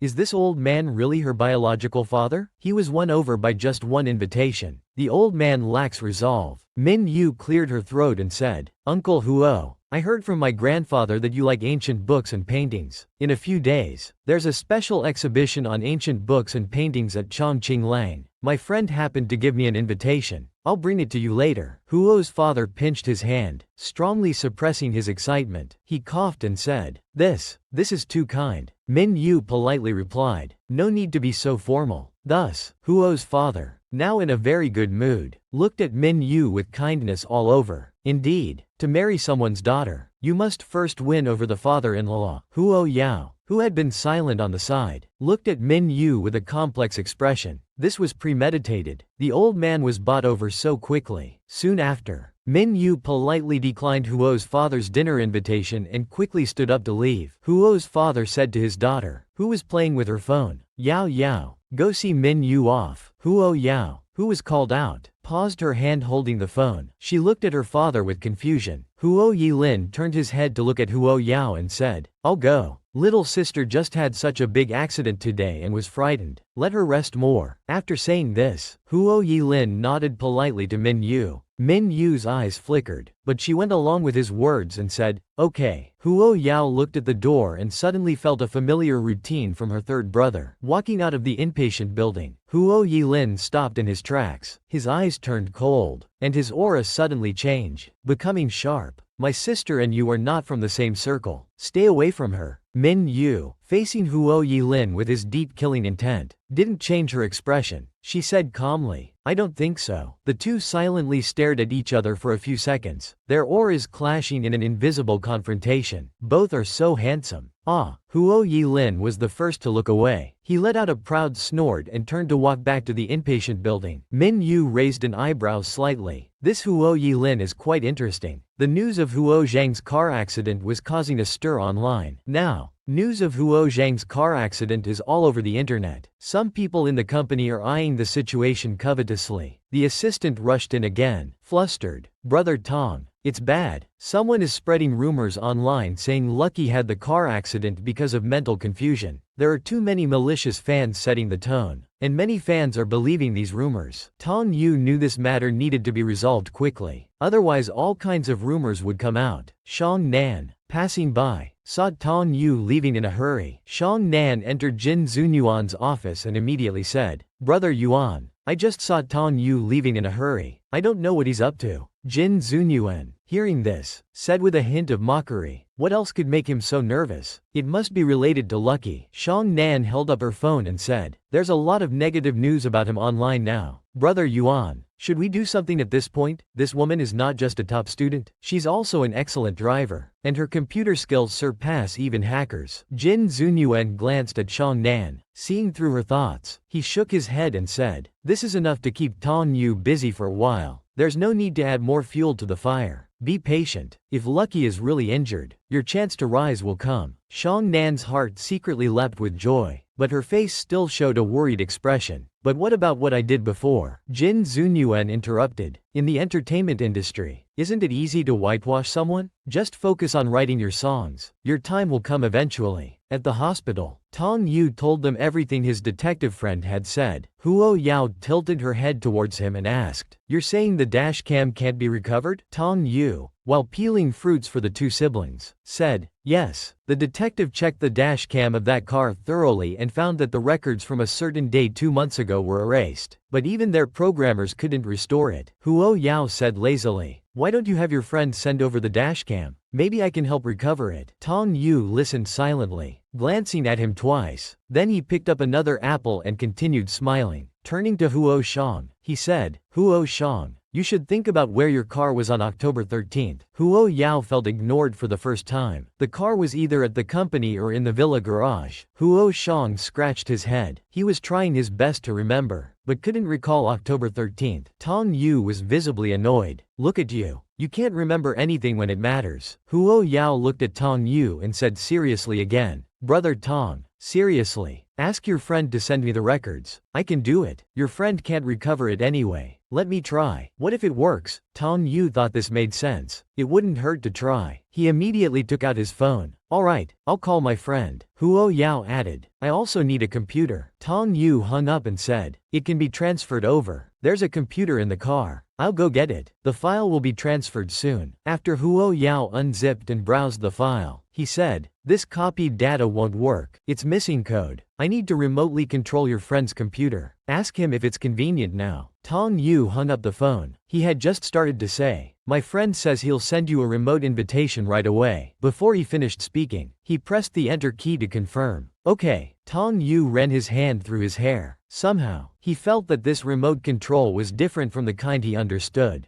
Great. The culprit who harmed the little princess was finally found. But who was this person? Such impressive remote operation. Not only Tong Yu, but even the detective friend being controlled on the other end of the computer was completely baffled. It had only been 1 second since he hung up the phone. He hadn't even sent the remote access yet. The computer screen started jumping eerily on its own. Incomprehensible characters and code were constantly being written. Looking at the jumping characters on the computer screen, the programmer's eyes showed obvious shock. "Damn, this is a master." Just as he was shocked, the computer screen changed again. In the center were a few small words, "Data recovery in progress." In less than 20 seconds, the progress bar showed 100%. At this point, the computer returned to normal. There was also an additional video file on the desktop. Huo Yao's gaze remained fixed on the computer screen. Finding the normal playback speed too slow, he directly set it to 5x speed. At this moment, Tong Yu didn't know how to describe his feelings. Were top students these days so versatile? Beside him, Huo Shang said proudly, "You should see whose sister she is." Tong Yu gave Huo Shang no face. "What are you proud of? You can't even remember where you parked your car 2 months ago." Soon, Huo Yao found the person who had tampered with the video. In the video, a tall, thin man wearing a baseball cap approached Huo Zhang's car. The time matched perfectly with the breakpoint in the car's dash cam. Huo Yao paused the video. "Do you know this person?"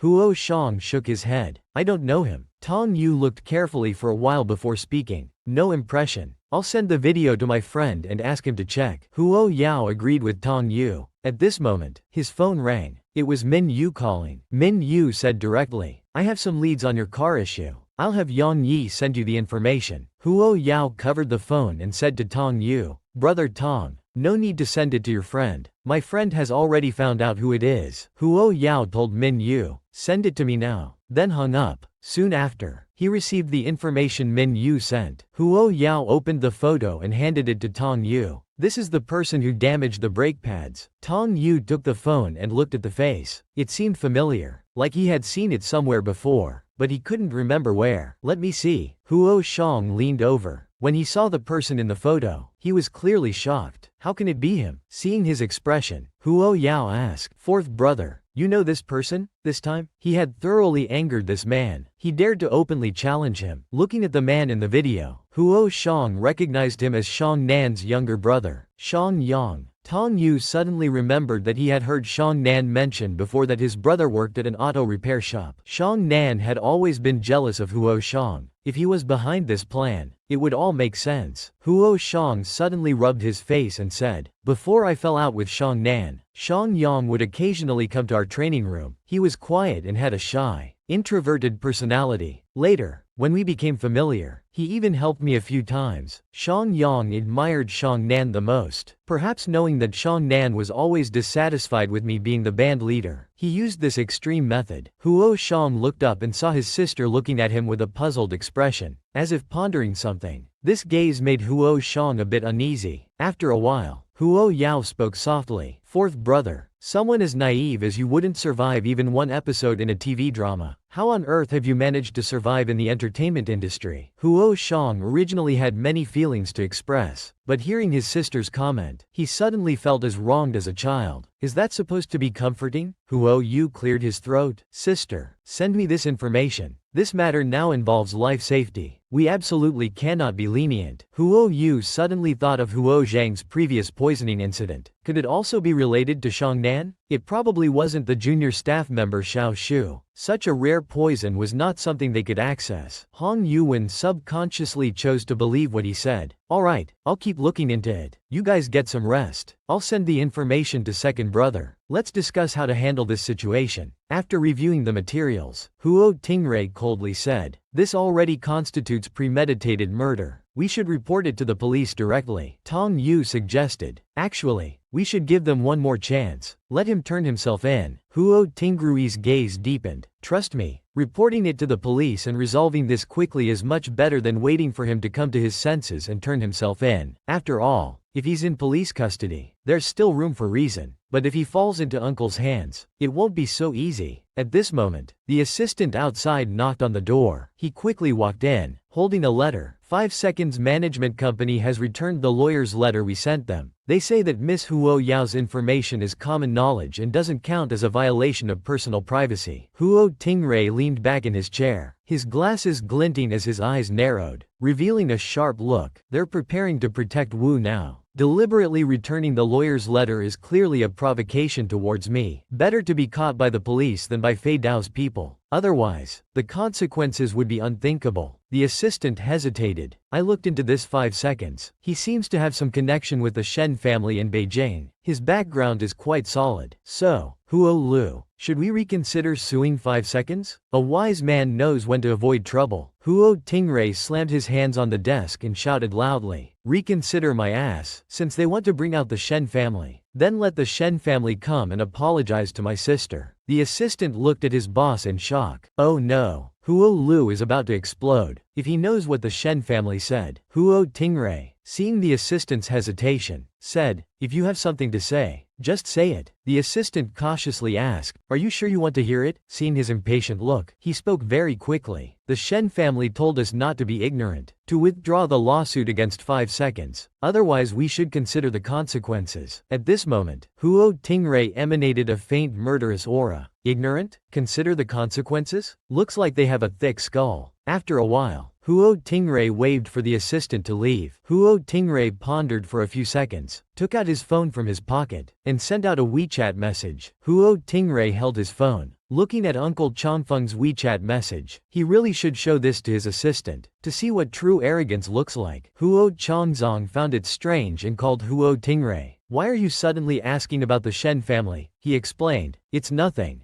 Just that my little sister's information was leaked online by that Shen cousin before. I just thought to ask about it. Huo Changzong thought for a moment. Although we don't have business dealings, they still need to be taught a lesson. By the way, are you the one looking into the young master's car accident recently? Huo Tingray thought it might be fourth brother's manager investigating. The other party told him not to investigate, as there were other arrangements. Huo Tingray knew that Tong Yu's side probably wouldn't make it in time. The person who tampered with fourth brother's brakes had already been taken by Uncle Changfeng's men. An hour later, at a Bay Highway exit in the suburbs, Xiang Nan's legs were trembling uncontrollably. Where's my brother? Looking at the fierce-looking men in front of him, Xiang Nan guessed they might be gangsters. How did they get involved with them? With a glance from Huo Changfeng, 2 men grabbed Xiang Nan's hands. He cried out in fear. What are you doing? The next second, he was pushed into the front passenger seat of a car. He hurriedly tried to push the door open, but it was locked and couldn't be opened. This car was a specially modified I-car. Unless the owner gave the command, the lock couldn't be opened. Xiang Yang gripped the steering wheel, with a hint of regret. Brother, I'm sorry. I've implicated you.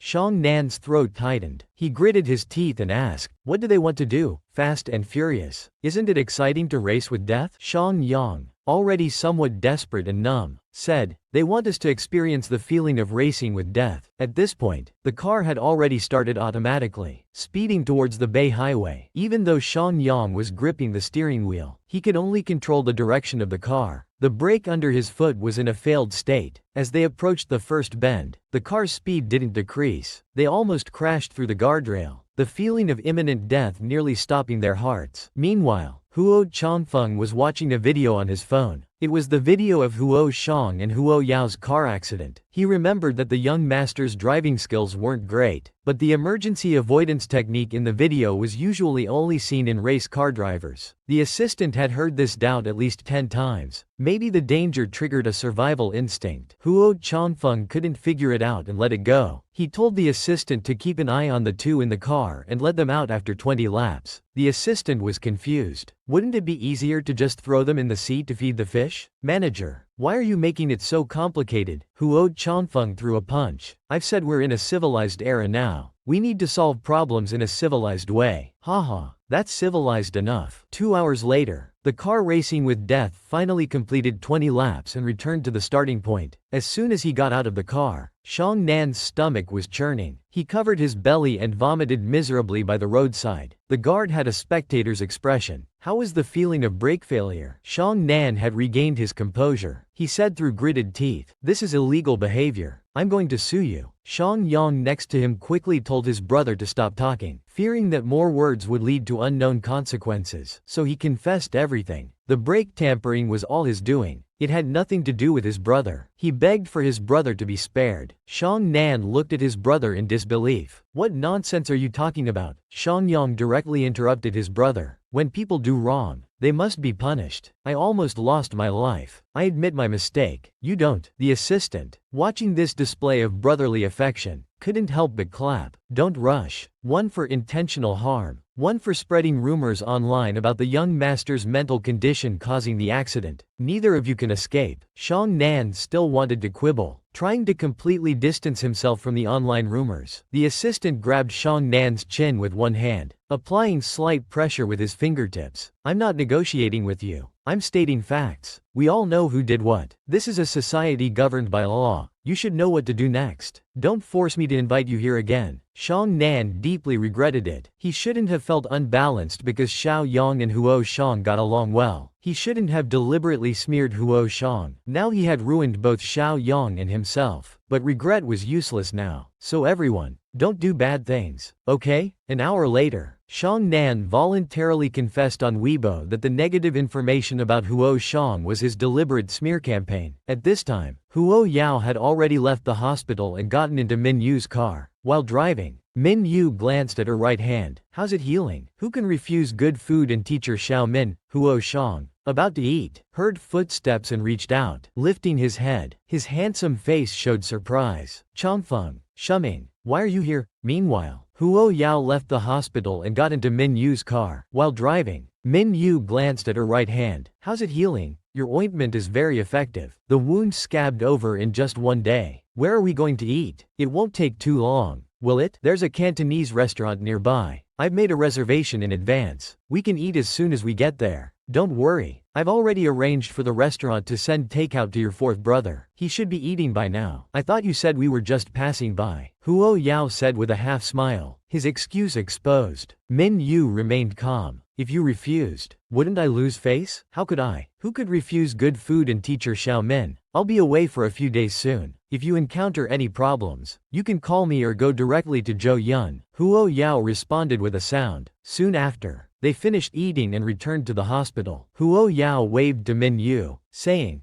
"Be careful." Minyu nodded. Only when he could no longer see her did he look away and drive off from the hospital. Huo Yao walked into the ground floor lobby of the inpatient department and pressed the up button for the elevator. After waiting for about a minute, the elevator dinged and the doors opened. Inside was a middle-aged man wearing a black coat. This person was none other than Huo Chanfeng, who had been waiting upstairs for a long time without seeing the young miss return. When he saw Huo Yao standing at the door, Huo Changfeng's expression showed a moment of preciousness. Although at this moment, he particularly wanted to say a few words to the young miss, the vibrating phone in his pocket restrained his impulse. Sighing with regret, Huo Changfeng stepped out of the elevator. As Huo Yao entered the elevator and the doors closed, she thoughtfully raised an eyebrow at the glimpse of that imposing figure retreating through the gap. The aura of this person was quite similar to those black-clothed men she had mistaken for debt collectors when she first returned home. They all had a thuggish air. Meanwhile, Huo Changfeng returned to the car. His assistant Cheng Ming started the car and said, "General Manager, the plane is ready. We're just waiting for us to arrive." Huo Changfeng grunted softly, his gaze on the car window. Suddenly thinking of something, he turned to look at his assistant. "When we get back, thoroughly investigate the young miss's previous information again for me." Huo Changfeng recalled the file he had seen before. The information on it was too ordinary and common, seeming to have a big difference from the image of the young miss he saw today. However, she did seem to have more potential to inherit the Huo family business than the other young masters. The Shen family's overseas business has been completely cut off. I've also instructed our branch companies here to withdraw all previous special orders we had with them. Those who dared to bully our young miss's subordinates. Everyone is working hard to teach them a lesson. Huo Changfeng's gaze fell on the car window for a while. He then said, "It's necessary to make them deeply realize who they can't mess with." The celebrity sisters begged for forgiveness. Yi Lianfan invited Huo Dalao to eat at his family's medicinal cuisine restaurant after school, to try his new dishes. Then the two got into Yi's car. Soon the car left Yizhang.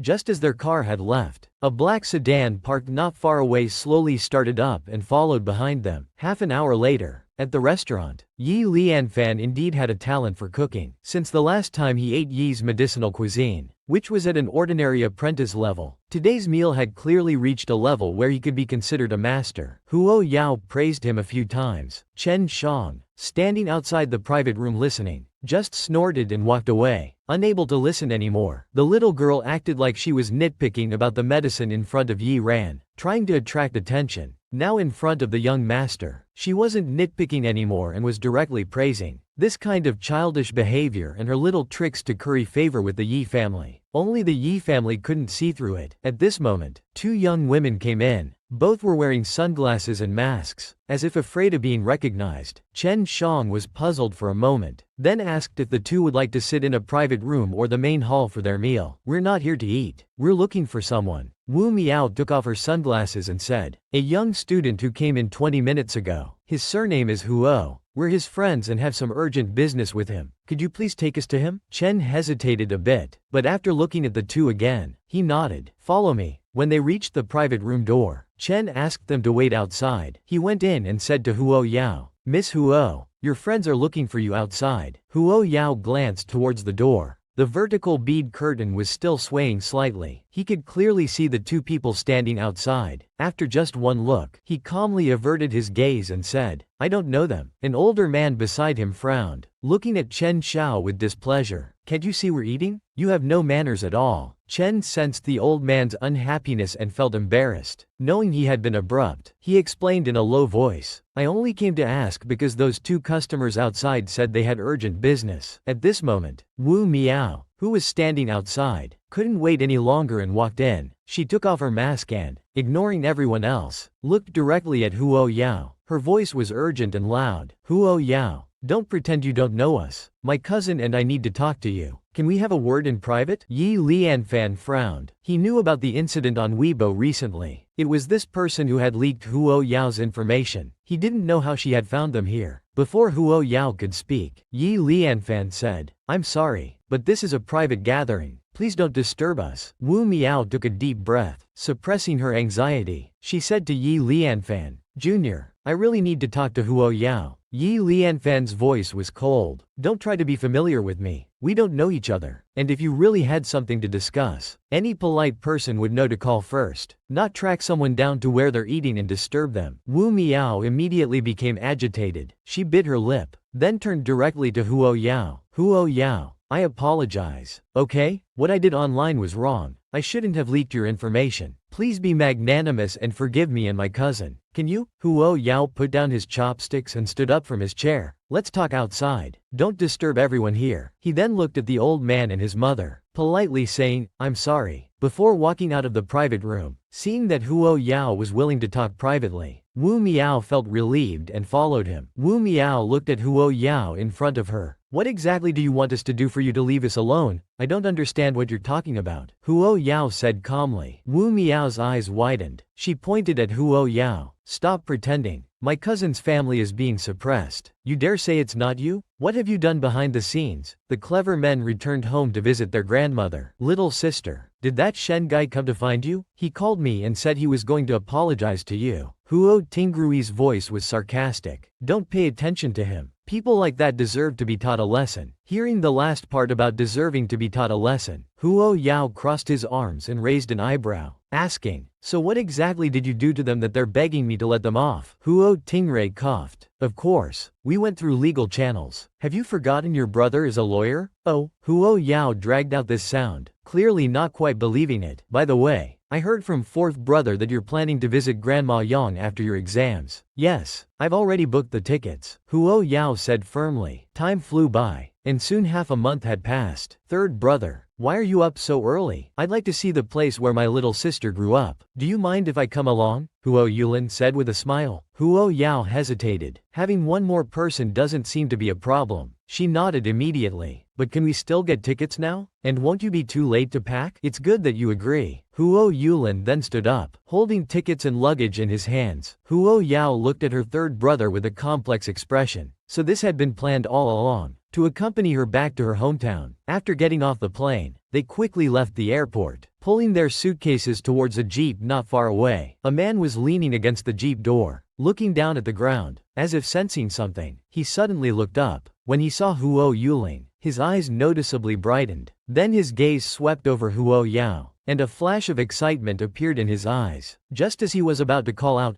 "Big," Huo Yuling gave him a cold look. Receiving this glance, Cheng Ming immediately changed his words. Let me take care of the big and small luggage. Mr. Huo, Miss Huo, please get in the car first. Huo Yao looked suspiciously at the rental car driver who had come to pick them up. The man's earlier expression seemed a bit strange, as if he knew her and her third brother. Seeing his sister's pensive expression, Huo Yuling called out, "Little sister." Huo Yao looked at Huo Yuling's face, pursed her lips, and shook her head. Soon they arrived at their grandmother's house. It's so cold outside. Didn't I tell you to wait inside? The old lady grabbed Huo Yao's arm and said, I just came out for 2 minutes. It's not cold. As they walked back to where the old lady lived, Huo Yao had already introduced Huo Yulin to her. The three of them entered the courtyard one after another. Oh, by the way, Yao Yao, Xiao Min is back too, the old lady said just as they stepped into the courtyard. When Huo Yao heard the name, Xiao Min, her cheek twitched. Min, who was walking behind the two, was Huo Yulin. He indeed narrowed his eyes. That brat from the Min family was also there. The undercurrents between third brother and the neighbor boy were surging.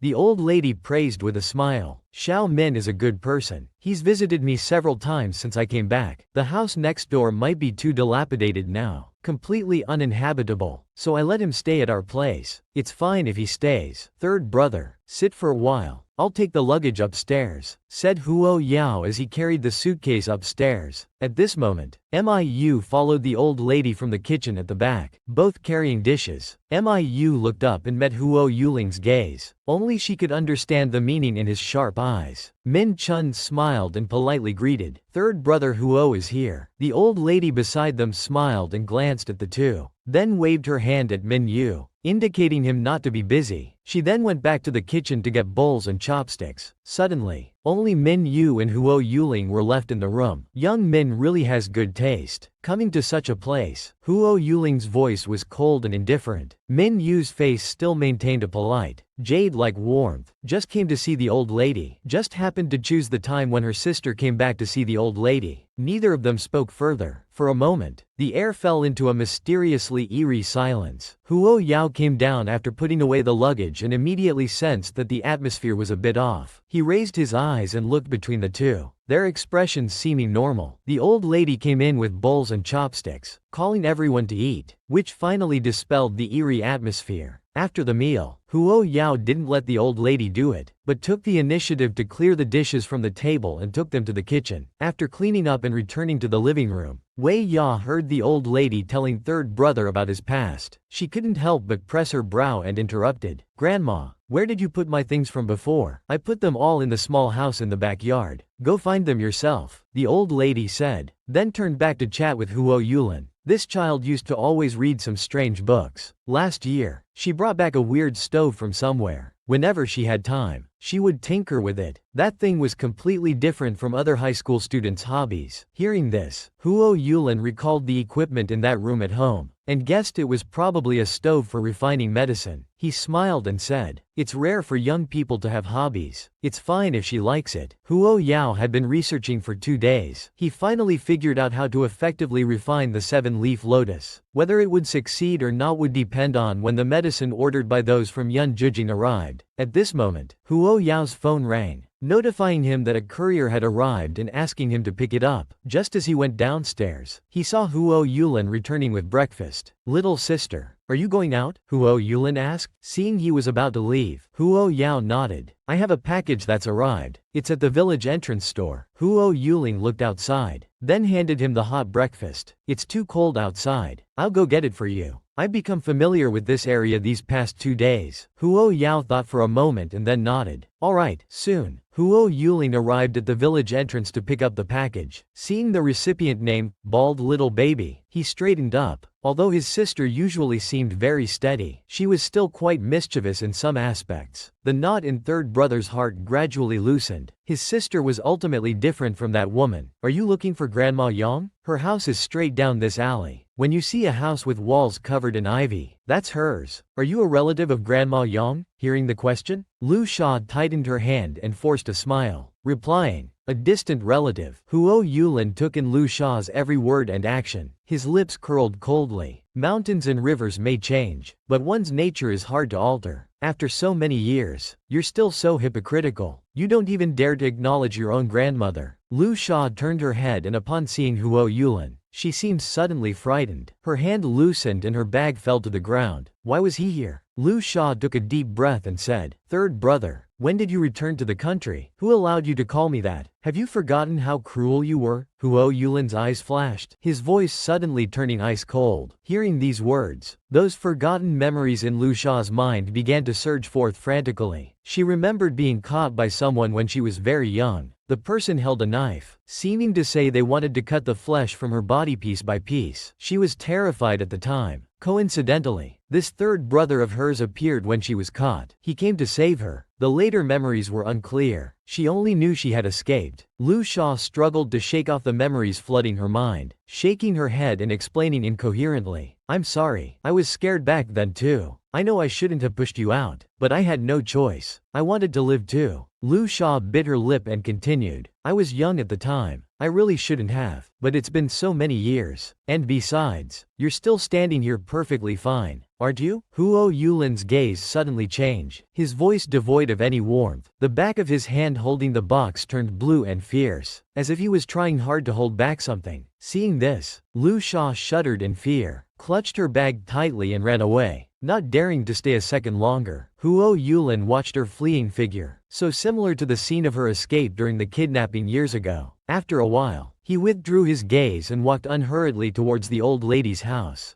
Just as he reached the courtyard gate, he saw Huo Yao coming out with an umbrella. "Third brother, how did picking up a package take you so long?" Little sister and Lu Sha were ultimately different. Huo Yulin stood outside the courtyard gate. He took out his phone and called Cheng Ming. Since when did Huo Yulin have such powerful connections? The receptionist had an apologetic look on her face. "I'm sorry, miss. Our hotel is having fire safety issues. We need to trouble you to check out. Don't worry, we'll refund double your room fee." Lu Sha arrived at the second hotel. The receptionist looked up at her, then handed back her ID card. "I'm sorry, miss. All our rooms are full." At this point, even if Lu Sha was slow to react, she knew someone was maliciously preventing her from staying here. She didn't need to guess who it was. But since when did Huo Yulin have such powerful connections? Lu Sha stood on the street, her mind in chaos. She couldn't stay at a hotel, and Huo Yulin was at the old lady's place, so she couldn't go there either. What should she do next? Just then, a motorcycle sped by on the road. In the next instant, the rider grabbed her bag. Lu Sha stumbled but quickly grabbed the bag strap, not letting go. The motorcyclist seemed surprised he couldn't snatch the bag, tugging a few more times but failing to get it. Seeing passers-by nearby and fearing getting caught, he gave up and quickly rode away. Nearby pedestrians hurried over to help Lu Sha up.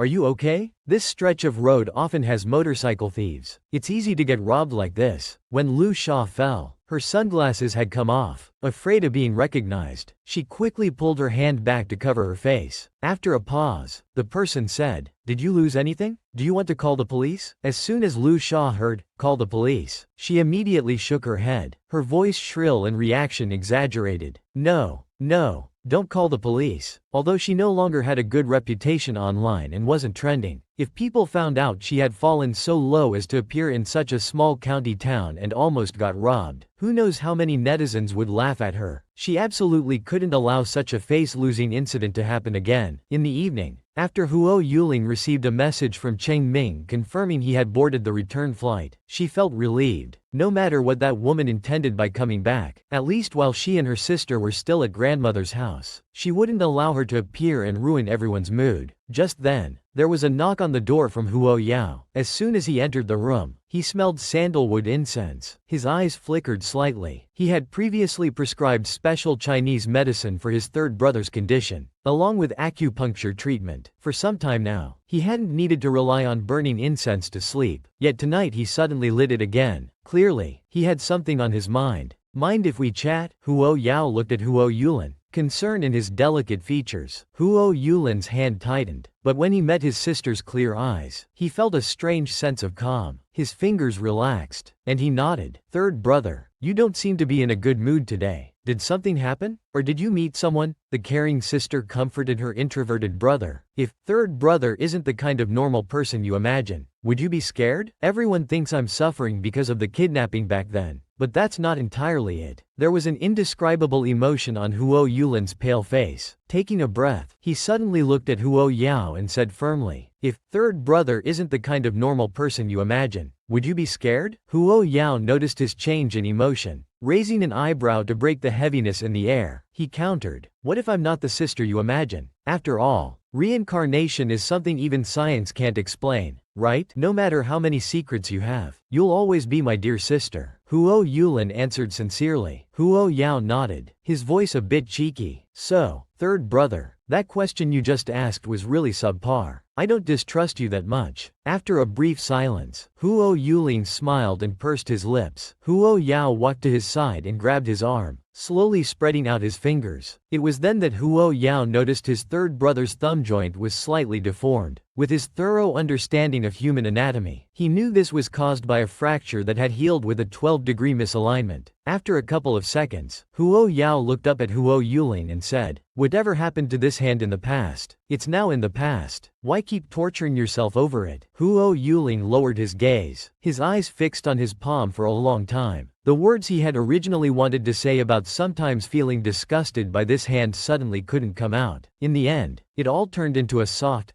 Seeing that his expression was no longer as low as before, Huo Yao patted his palm. "Hang in there, third brother," he finished by tilting his head and winking at him. Huo Yulin was amused by his sister's actions and instinctively ruffled her hair. After a while, Huo Yao stopped disturbing his third brother's rest and left his room. Going downstairs, "Is little Huo resting so early tonight?" The old lady looked up at Huo Yao and asked. "He might have caught a slight cold from the morning breeze." The old lady stood up. "I'll go make him a bowl of ginger sugar tea to ward off the chill. You young people just don't take your health seriously." Just then, the old lady's phone on the coffee table rang. The old lady's phone volume was very loud, so it could be heard in the kitchen. Soon, the old lady's voice came, "Yao Yao, see who's calling and answer it for grandma." Huo Yao responded, then pressed the answer button and put the phone to his ear. Soon, He Xiaoman's voice came through the connected call, "Mom, why did you let that girl come back to our house again? Do you know how badly our Lu family was hurt by their Huo family? Since you let that Huo Yao girl go back, why don't you let Xia Xia in? After all, Xia Xia is your own granddaughter. Turning her head, He Xiaomin glanced at her daughter who had just returned. Her hands were injured, and her clothes and jacket were dirty. She had clearly suffered greatly. He Xiaomin was still saying something, but Huo Yao wasn't really listening. She only gathered one piece of information from her words. Lu Sha had come back today. Third brother's unusual behavior today was because the old lady was brewing ginger sugar tea. The maid came over with a phone and asked, Yao Yao, who called? Seeing it was her daughter's call, the old lady then said in a muffled voice, Xiaomin, do you need something from me? He Xiaomin coughed lightly and said, Mom, what about that jade piece Dad left for Xia Xia? Now that the Lu family has had a change of fortune, I need that jade. Before He Xiaomin could finish, the old lady interrupted her directly in a deep voice. That's for Yao Yao. Hearing this, He Xiaomin immediately darkened her face. Mom, get it straight. Wei Yao is just an outsider. Why are you giving her such a valuable jade? When the old lady heard the words, valuable, she unconsciously frowned, then corrected. That jade is just ordinary, not valuable. How can it not be valuable? Forget it. You're just a country woman who doesn't know jade. Give me that piece of jade. I really need it. I won't give it to you. Give up on that idea, the old lady said, then hung up the phone directly. In the living room, Miyu saw the old lady come out and stood up, but seeing her eyes were a bit red and her mood was obviously not good, she asked, Grandma, what's wrong? You can talk to me if something's bothering you. The old lady suddenly held Miyu's hand. Xiaomi, I can see that Yao Yao trusts you quite a bit. In the future, if I'm not around, please take care of her for me. Miyu's hand stiffened slightly, but she didn't pull away. She comforted, Grandma, you'll live to be 100. The old lady shook her head and let go. Oh right, Xiaomi, wait a moment, I'll get something for you. With that, the old lady went to her bedroom. Soon she came back with a box. After you go back, help me give this to Yao Yao. Why don't you give it to her yourself? If I give it to her, she definitely won't accept it, the old lady said dejectedly. After a while, she said again, this is her 18th birthday gift. Tell her to always keep it with her, just for good luck. Don't worry, I'll tell her. Hearing this, the old lady sighed lightly. It's late, go to bed now. Alright, Grandma, you should rest early too. Don't think too much, Miyu said, holding the box. Soon, Miyu took the box and went upstairs. However, just as she turned the corner at the top of the stairs, she saw someone lazily leaning against the wall. Who knows how long he had been standing there? Huo Yao raised an eyebrow. Give me the thing. I heard everything. Miyu looked at him, seemingly not too surprised. Huo Yao lazily hummed in response. Miyu then placed the box in his palm. Huo Yao said, good night, and left with the box. Grandma's treasures, all left to you. On the plane, Huo Yao took out the bankbook Grandma had given her and flipped through it, thinking of what the old lady had said to her before she left. Yao Yao, this is a little savings that Grandma has put aside over the years. And the money you gave me before, I've saved it all for you. This is Grandma's wish. You must accept it. Just after getting off the plane, Miyu received a call from Zhou Yun. After walking out of the arrival gate, as she was about to speak to Huo Xiao, Huo Yuling intervened between them. If you have something to do, go ahead. Someone's coming to pick us up. Miyu looked at Huo Yuling, just gave a faint smile, and said goodbye. After she left, the coldness in Huo Yuling's eyes finally receded. Huo Yao took in all of her expression, raised an eyebrow and said, third brother, you seem to have an issue with Miyu. It's not that I have an issue.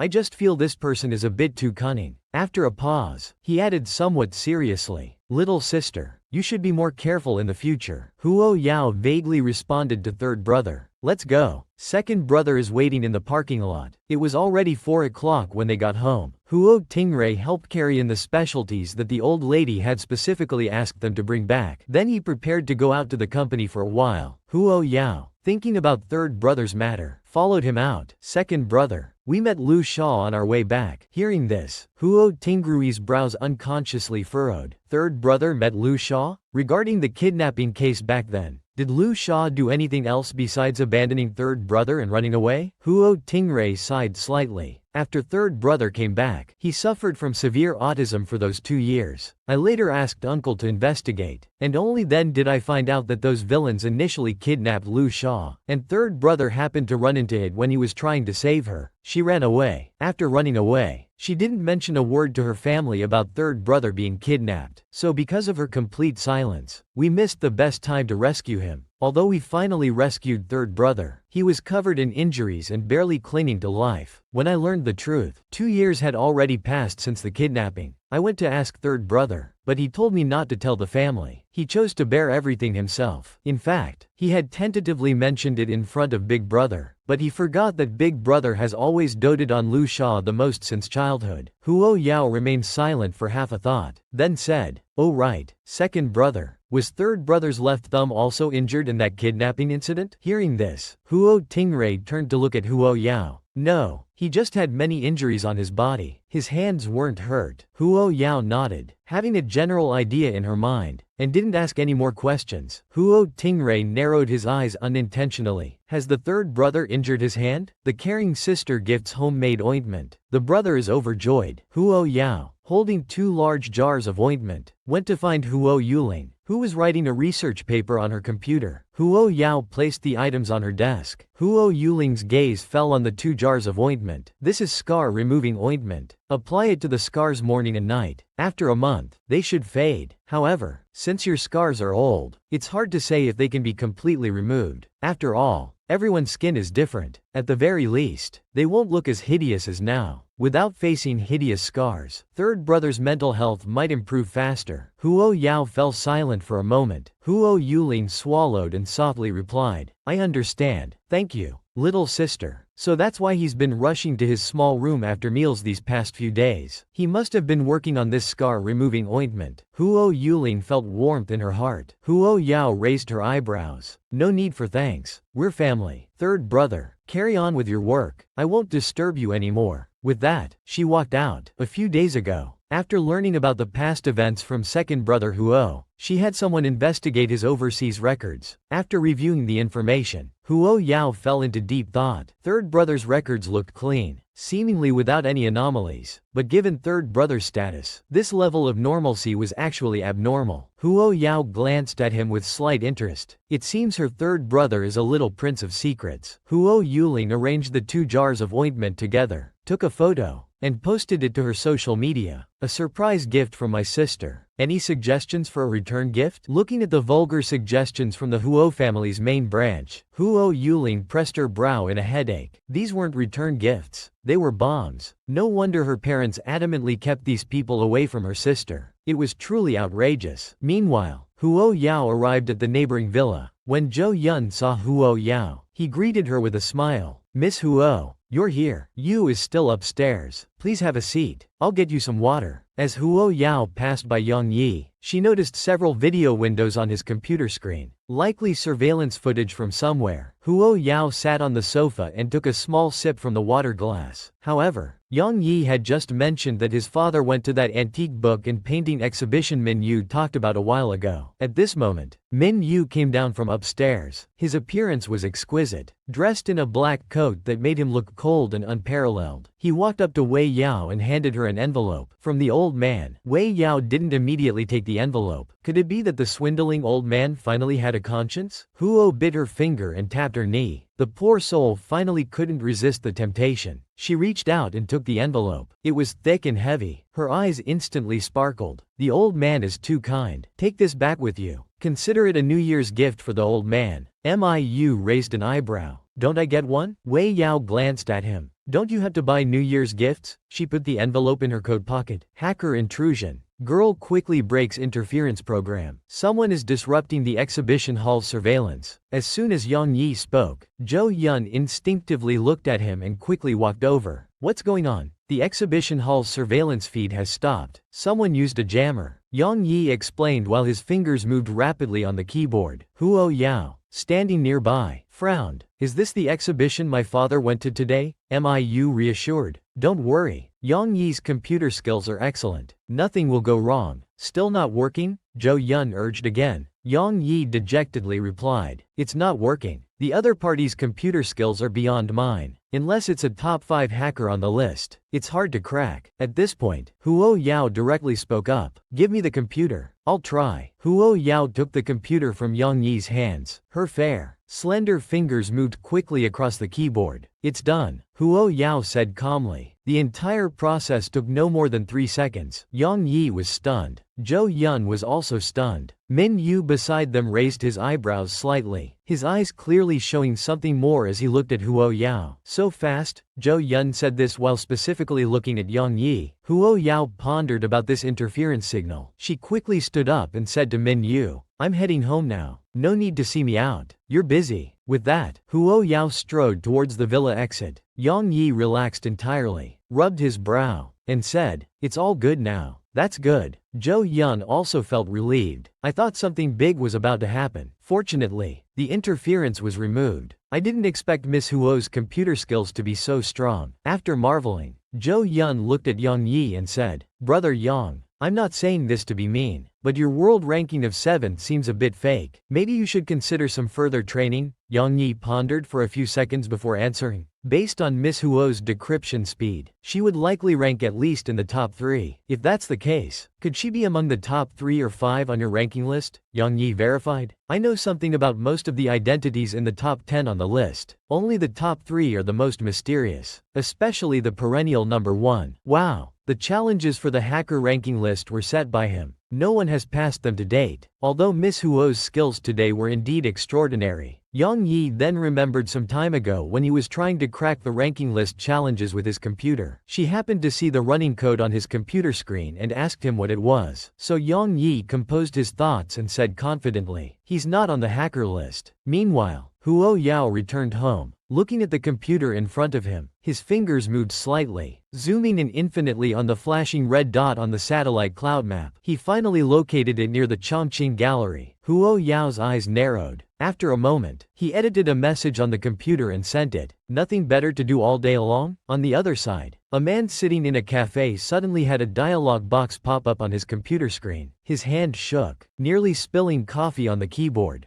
Damn, it's that kid again. He broke through my interference system, the man replied, almost gritting his teeth. You'll die if you don't show off for a day. Huh? Let daddy teach you how to behave. Huo Yao sneered. Friendly reminder, tell your accomplice to withdraw right now. Also, don't take any more jobs related to Minja in the future. Do me this favor. Seeing this, the man didn't hesitate at all. He immediately pressed the earpiece under his collar and whispered a code word, then turned it off again. After a 2-second pause, he typed on the computer, You're helping Minja? I remember you took a job about Minja before. How come you returned the item? Made peace with Minja? They're not after you anymore. Okay? You really want to make trouble, huh? Meanwhile, in the neighboring villa, Yang Yi had been searching for a while when suddenly the computer screen flickered. The next moment, a satellite cloud map appeared on the screen, showing details down to specific shop addresses. In the evening, Huo's father returned from the art exhibition, smiling happily. He looked to be in a very good mood. Huo Yao glanced at him, not knowing that his old man had nearly gotten into a small crisis. Shaking his head, he still decided to remind him, Dad, you should go out less often. It's not safe. Unaware of his daughter's true identity, Huo's father thought he was just concerned and said, Daughter, you don't know. It's really thanks to Xiao Min. At this exhibition, I had the honor of meeting 3 heavyweight painting masters. Oh,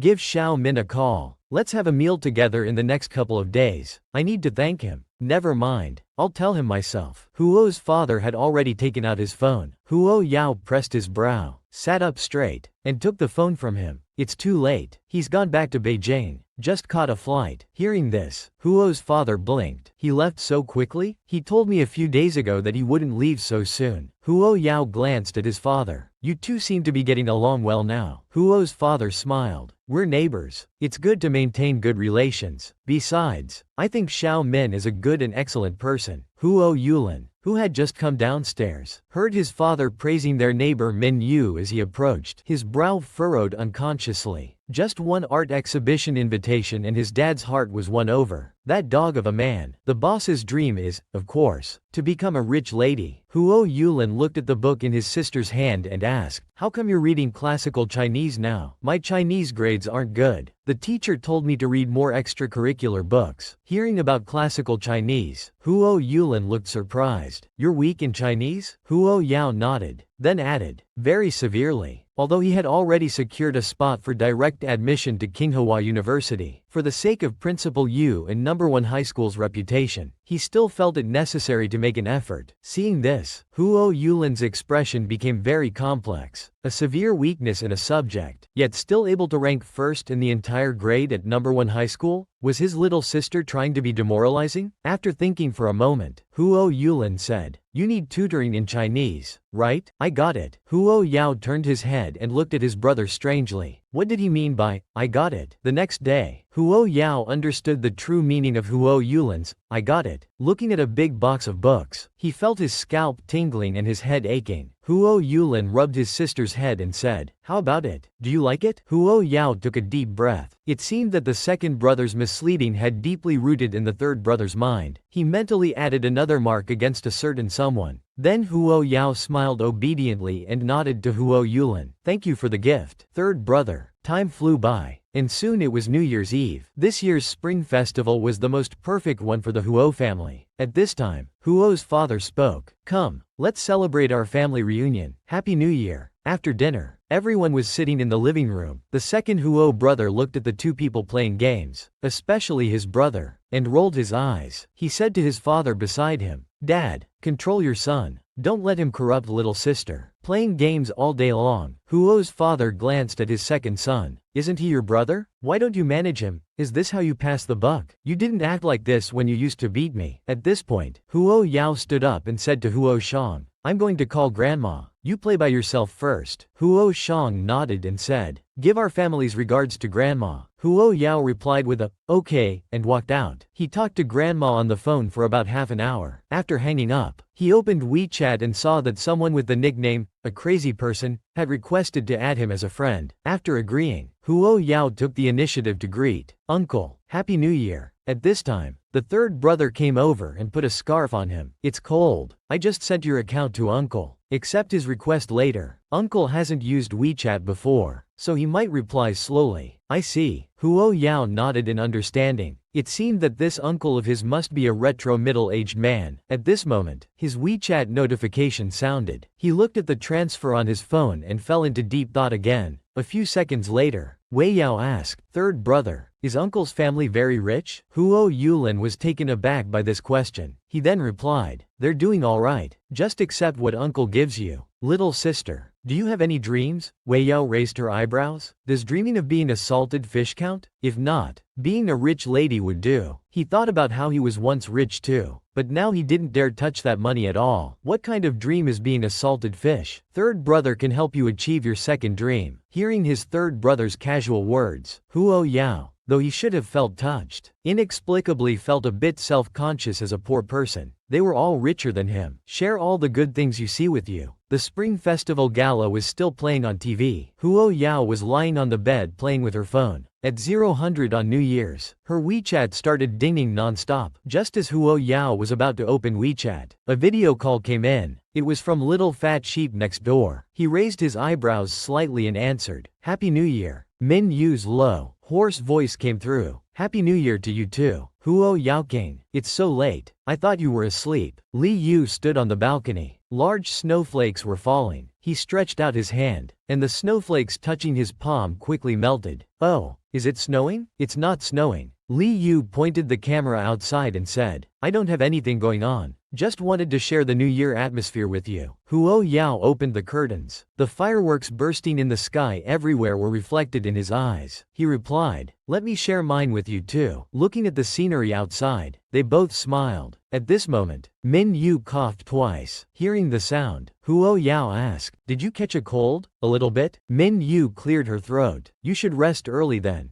Good night." She quickly hung up the phone. Huo Yao lay back on the bed. Just as he opened WeChat, he saw the entire screen filled with transfer notifications from top to bottom. Everyone seemed to have coordinated, as all the transfer amounts were exactly the same. Looking at these, Huo Yao couldn't help but rub his nose. He thought he could take a screenshot and post it on Weibo to show off. The title could be, "Wow, Red Envelope Uniform." But after thinking about it, he decided against it. He wanted to be a good person. After seeing the transfer message from his eldest brother, Huo Yao's fingertips paused. He thought about what his second brother had mentioned. The news agency that spread rumors about you being the CEO of Hefong. Eldest brother acquired it, although he didn't say it. I know he wanted to get revenge for you. Meanwhile, Huo Yanqi was still awake, holding his phone. His gaze remained fixed on the screen, as if waiting for something. At this moment, when he saw Huo Yao's message saying, "Thank you, big brother," his eyes lit up with excitement. The spring festival passed quickly. In the blink of an eye, it was the start of the second semester for the third year of high school. Yi Feiyu turned to his cousin and asked, "By the way, who's giving the speech as the student representative for your third year? Is it you, Xiaofan?" Yi Lianfan's hand holding the chopsticks paused. He lowered his head and said, "It's not me." Seeing this, Yi Feiyu just glanced at him sideways. "Now you know what it means that there's always someone better out there, huh?" Yi Lianfan pushed his cousin aside. "You're so annoying." At this moment, a gentle female voice interjected, "Feiyu, what a coincidence. You're eating here too?" Hearing the voice, Yi Feiyu's expression became slightly more composed. "It's been a long time since I ate at number 1 high school's cafeteria. Having the chance to return to my alma mater, I decided to eat here with my cousin and junior schoolmate. Let me introduce you. This is also a senior from Tsinghua University, Zhang Mingyue from the biology department." "Hello," Zhang Mingyue politely asked. "Mind if I join? The third-year representative is not only beautiful but also an all-rounder. Big shot. I heard you've been taking extra Chinese lessons. Chinese is not easy to improve. I'll find some test papers for you later, specifically for reading comprehension questions." Huo Yaowen's eyes were full of rejection. "No need." Yi Lianfan smiled devilishly. Yes, don't be polite with me. After all, the big shot sent me a box of test papers before. If I don't find a chance to repay this favor now, it might be even harder in the future." Yi Feiyu, hearing their conversation, asked Huo Yao in surprise, "Is your Chinese score not good?" Huo Yao sighed lightly. "It's quite poor." Meng Yang, who was eating, choked. She remembered that Sister Ju got 131 points in Chinese in the last monthly exam. Is that considered poor? Meng Ying seriously suspected that someone had been pretending to be weak from the beginning. Zhang Mingyue beside them curiously asked, "Feiyu, is this little junior of yours in the third year of high school?" Feiyu frowned. "For third-year students, it might be too late to start cramming Chinese now. I suggest looking at this year's key points summary more." Huo Yao looked up at Zhang Mingyue, then nodded. "Senior, you're right." Zhang Mingyue humbly lowered her head and said, "We've all been through high school. I remember I only started to worry when it was close to the exam. Luckily, the college entrance exam that year wasn't difficult. Otherwise, I might have missed out on Peking University." Meng Ying and Tong Weiyao. After walking out of the cafeteria, Meng Ying couldn't hold back anymore. That senior was just trying to show off, wasn't she? She didn't say anything about you rejecting Tsinghua's early admission offer, but her tone gave me goosebumps. Meanwhile, Zhang Mingyue looked shocked. The girl who just said her Chinese scores were very poor is today's third-year representative. It seems number 1 high school is really going downhill now. Otherwise, how could they choose such a student as a representative? Yi Feiyu glanced at Zhang Mingyue as they walked downhill. He remembered that Yi's national ranking had risen from 5th to 3rd. At that moment, Zhang Mingyu's phone rang. He apologized to Yi Feiyu and then answered the call. "Senior Miyu, you've already arrived at number 1 high school, right? Okay, Feiyu and I will come over to meet you now." Shortly after they met up, Yi Feiyu saw Huo Yao walk in. He introduced Mu Qing and Zhang Mingyue, saying,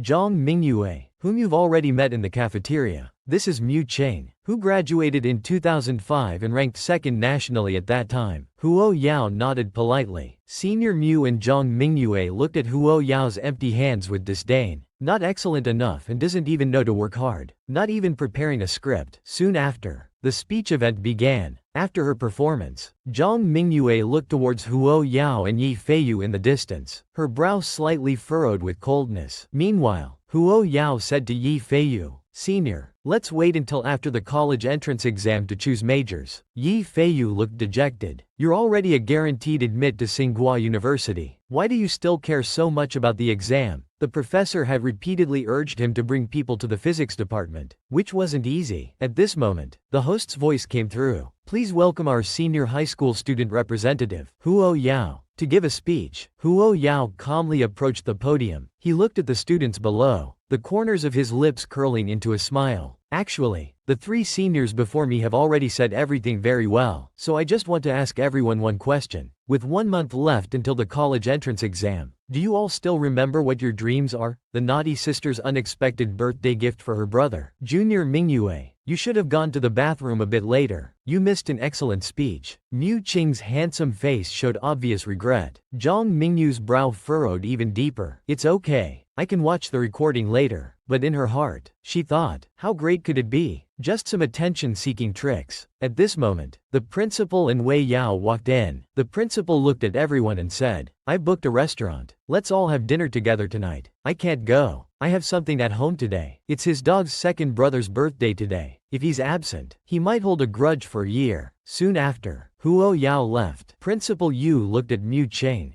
Zhang Mingyue, and others. Young Huo has a good personality. If you encounter him at school in the future, I hope you seniors can take care of him a bit more. Soon after, the three walked out of the principal's office. Zhang Mingyue looked at Yi Feiyu and asked, what did the principal mean just now when he said to take care of Junior Huo? Does Junior Huo have a guaranteed admission to Tsinghua University and will be going there in the future? Yi Feiyu was about to explain when Zhang Mingyue interrupted in surprise. Guaranteed admission? Meanwhile, Huo Yao arrived at a high-end pet store. The owner next to him introduced, these two are purebred husky puppies. Brown eyes. This one is more mischievous. Heterochromia is quite rare. Huo Yao looked at the huskies in front of him and asked, are these two the same price? The owner shyly rubbed his head and replied, not the same. The one with heterochromia is more expensive. 3 yuan. Hearing this, Huo Yao decisively said, ordinary people should have ordinary dogs. I'll take the one with brown eyes. Afterwards, Huo Yao bought a full set of dog raising equipment and left the pet store with Minyu. When Huo Tingray saw his sister, his eyes immediately lit up. Sister, is this the birthday gift you're giving to your second brother? There are actually 2 boxes. It wasn't in vain that he hinted crazily for a week. Huo Yao looked at her second brother. She nodded and handed him the smaller of the 2 boxes. Happy birthday, second brother. Thank you, little sister. Huo Tingray smiled and accepted the gift. He pushed his glasses up his nose slightly, wanting to show off. He said tactfully, I'll open it when everyone's here. Today, he was the most enviable person in this family. After everyone had arrived, Huo Tingray deliberately said, everyone, look, this is the birthday gift my sister carefully selected for me. What gift? Huo Shang, beside him, inevitably asked with a bit of envy. Huo Tingray eagerly cut the ribbon on the box. Then he opened the box lid. When he saw the puppy inside, Huo Tingrui's hand trembled, and his voice shook. What the hell is this? Heaven knows he was most afraid of dogs. He had been bitten when he was young. Huo Yao patted his shoulder. Second brother, don't you like this gift? Huo Tingrui's cheek twitched. The words, don't like, were stuck in his throat for half a day. And then they somehow turned into, I like it. Huo Shang, who was originally quite envious, wasn't envious anymore. He picked up the husky and said seriously, second brother, congratulations on becoming a father. Don't you want to hold your son? Huo Tingray watched the husky approaching him, his fear rising to his throat. Don't come near me. The brother who lived alone swore he would never raise a husky in his life. Who knew he would be slapped in the face the next moment? Second brother doesn't know how to raise a dog. No worries. This book can solve all your questions. They were too mischievous, even insisting on naming the dog, Huo Shower. He couldn't stay in this house for even a minute longer. Raising a dog was impossible. It would never be possible in this life. From today on, he would return to his happy life of living alone. Originally, Huo Yao thought this would be a quiet dog, but she didn't expect to misjudge. These past 2 days, as soon as she got home from school, the little thing would follow her around. If she ignored it, it would bite her pant leg. So young, yet so mischievous. Huo Yao came to the living room and saw her father packing things with a dark face. He was packing Huo Shower's things. Huo Yao asked confusedly, Dad? With a gloomy face, Huo's father said, what's this? I'll send Huo Shower to Huo Lauer's place later. Why should we help raise his own son? Huo bit his lip and twitched. What happened? At the mention of this, Huo's father felt pain even in his breathing. That dog broke my Song Dynasty blue and white porcelain vase. Just 2 days of raising him and we've lost millions. This money pit indeed isn't for ordinary people to raise. Then Huo Yao, with her hands on her hips, said seriously, Dad, I support you. Is everything packed? It's all packed. But I might not be able to carry that much stuff alone. Why don't you go with Dad? Alright. Huo Yao had nothing else to do, so she agreed. Soon, one heartbroken over antiques and one over money. The two women, along with Huo Xiaoer and his parent, headed straight to Huo Tingrui's place. They took the elevator to the 15th floor and walked to room 1501. Huo's father entered the password on the fingerprint lock panel. At this moment, the incorrect password warning sound rang out. Huo's father frowned. Impossible. This is his home password. This dog couldn't have changed the password, could he? Huo Yao, standing behind, immediately said, "Dad, let me." Huo Yao quickly tapped her fingertips on the password lock. After a few seconds, there was a ding-ding sound. The door opened. As soon as they walked into the hall, they saw a mess everywhere. Huo's father let out a cold laugh. This dog, he's been tortured by Huo Xiaoer these 2 days. His old back is almost ruined, yet he's throwing a party at home. Meanwhile, Huo Tingray received a message from his little sister and panicked internally. Second brother, Dad's blue and white porcelain vase was knocked over and broken by your son. He's not in a good mood. You better watch out. Huo Tingray quickly replied, "Sister, comforting our dad is up to you. Second brother won't be coming home for a while." Huo Yao sent him back an obedient emoji. Seeing this, Huo Tingray thought his sister would speak up for him, so he relaxed a bit. Fortunately, his sister had informed him. Otherwise, if he went home now, he'd be done for. After work, as Huo Tingray was opening his door, he sighed with relief. Good thing I changed the home password. Otherwise Dad would definitely have brought Huo Xiaoer here. Huo Tingray turned on the light switch on the wall. In an instant, the rolling figure of Huo Xiaoer came into view. Huo Tingray froze on the spot. The whole family set out to send their beloved little sister to the college entrance exam. In the blink of an eye, it was exam day. Before Huo Yao left, Huo's mother checked her toolkit several times, afraid of leaving something behind. She looked as nervous as if she was the one taking the exam. Huo Yao told her to calm down. Amused, nearby, Huo Tingray kicked his silly son. "Go cheer on your aunt." Receiving his father's instruction, Huo Xiaoer eagerly wagged his tail and walked up to Huo Yao, gently rubbing against her leg. Huo Yao patted Huo Xiaoer's head and said, "Looks like you two are getting along well." Huo Tingray sighed inwardly. Who could understand the hardship of forced interaction?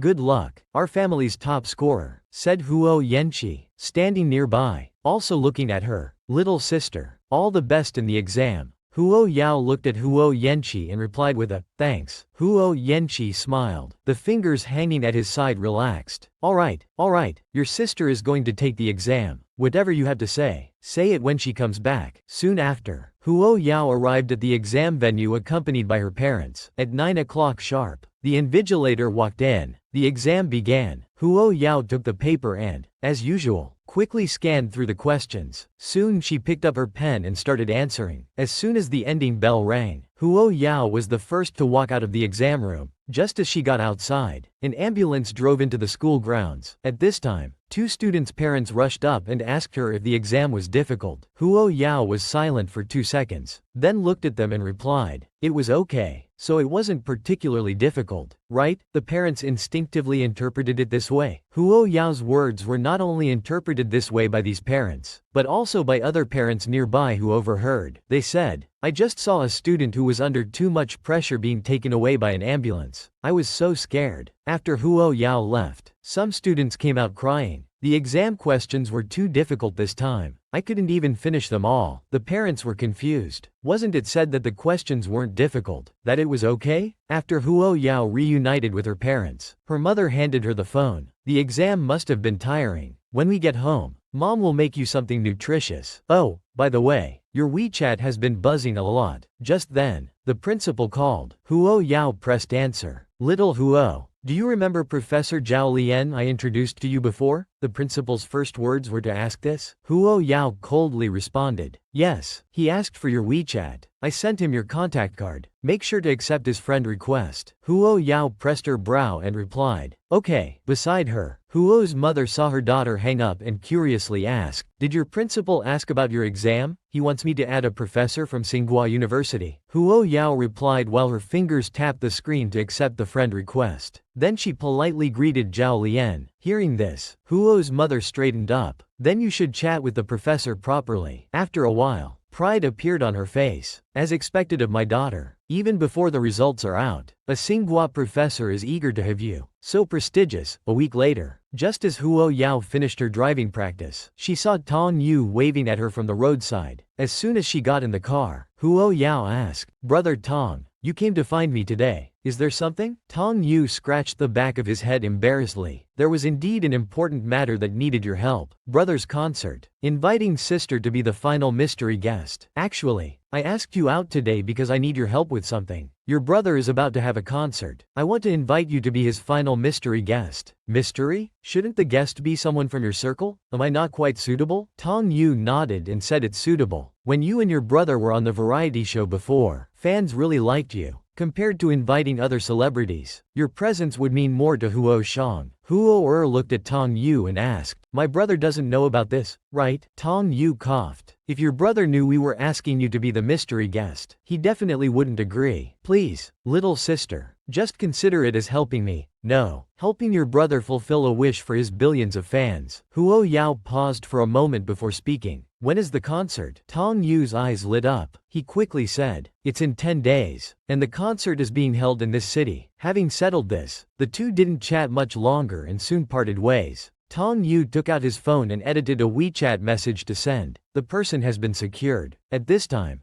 Jin Suyuan walked over and directly asked, "Who is Huo Chang's backer?" Tong Yu frowned. "What backer? Since our Lucky signed with the company, he's reached his current position through his own efforts. Don't always look down on people. I don't believe that since Shang Nan left the circle and said that sentence about not causing trouble to him, you've secretly had detectives investigate his background. No matter how much we investigate, Huo Zhang's family seems very ordinary. But Shang Nan wouldn't say such things casually. Fine, just assume he has a big boss behind him. Keep your artists in check from now on. Otherwise, they'll be the next Shang Nan." After saying this, Tong Yu left. Time flew by, and soon it was the day of the concert. Wei had just arrived at the venue when she heard a young girl excitedly say, "Little princess is finally having a concert again. I've waited so long. I can see the captain's beautiful face again. I'm so excited." Huo Yao lowered her eyes to look at her empty hands, without even a light stick, let alone a support sign. It was a bit embarrassing. She looked like a fake fan. A girl next to her gently pushed her arm. "Hey, sister, which area's support management are you from? I haven't seen you before." Huo Yao was silent for 2 seconds before saying, "I'm not support management." Hearing this, the girl exclaimed in surprise. "Could it be you're the lucky fan who was chosen this time? I heard the lucky fan this time has a mysterious big gift. So envious. But as long as you like lucky, we're sisters. Here, take this. I was worried about not having a hand to hold my self-made light board. Now I'm relieved." Huo Yao stared blankly at the support sign in her hand and said, "Thank you." Soon, the concert officially began. The explosive opening sound suddenly rang out. As the dazzling and colorful lights came on, the atmosphere in the entire venue was instantly lifted. It was Huo Yao's first time attending such a large-scale concert. Watching the hot dance on stage and the enthusiastic cheers of fans below, it felt like entering another world. She raised an eyebrow slightly, her gaze falling on her fourth brother in the center of the stage. The little princess was indeed very popular. Meanwhile, Tong Yu looked at the time on his wrist and smiled. The response today is too good. The concert time has been extended by an hour, but it's still okay. We'll make it. After Huo Yao changed into her formal dress and came out, Tong Yu suddenly said to her, "Little sister, there's a surprise." Huo Yao raised her eyes to look at him, seeming confused. Little sister's 18th birthday deserves to be celebrated by everyone. Huo Chang came to Huo Yao's side and said softly, "Sis, happy 18th birthday." Under his guidance, Huo Yao raised her head to look at the sky. She saw drones arranged in the air forming a line of words, "Happy 18th birthday and graduation, little sister." At this time, Tong Yu pushed out a big cake. Huo Chang put the crown on Huo Yao. Huo Yao smiled and said, "Thank you, fourth brother." Huo Shang, watching his sister make a wish, thought to himself, "We missed many years of our sister's past, but this 18th year, the most colorful age in life, my sister deserves to be blessed by everyone." Backstage, Peng Yu saw Huo Yao come in, wished her a happy birthday, and then smiled and said, "How was it? Were you moved by the surprise your brother prepared?" Huo Yao said, "I really didn't expect to receive such a special gift tonight." So she nodded honestly. But after a few seconds, her expression changed, and she asked, "How much did it cost to rent these 3.586 drones?" Tong Yu instinctively replied, "About 300 yuan. It's a friendly price." Not expensive. Several $100,000 gone in just a few minutes. This spendthrift, Huo Yao, suddenly felt it difficult to breathe. She didn't say anything more and went to change clothes. At this time, Huo Shang walked in.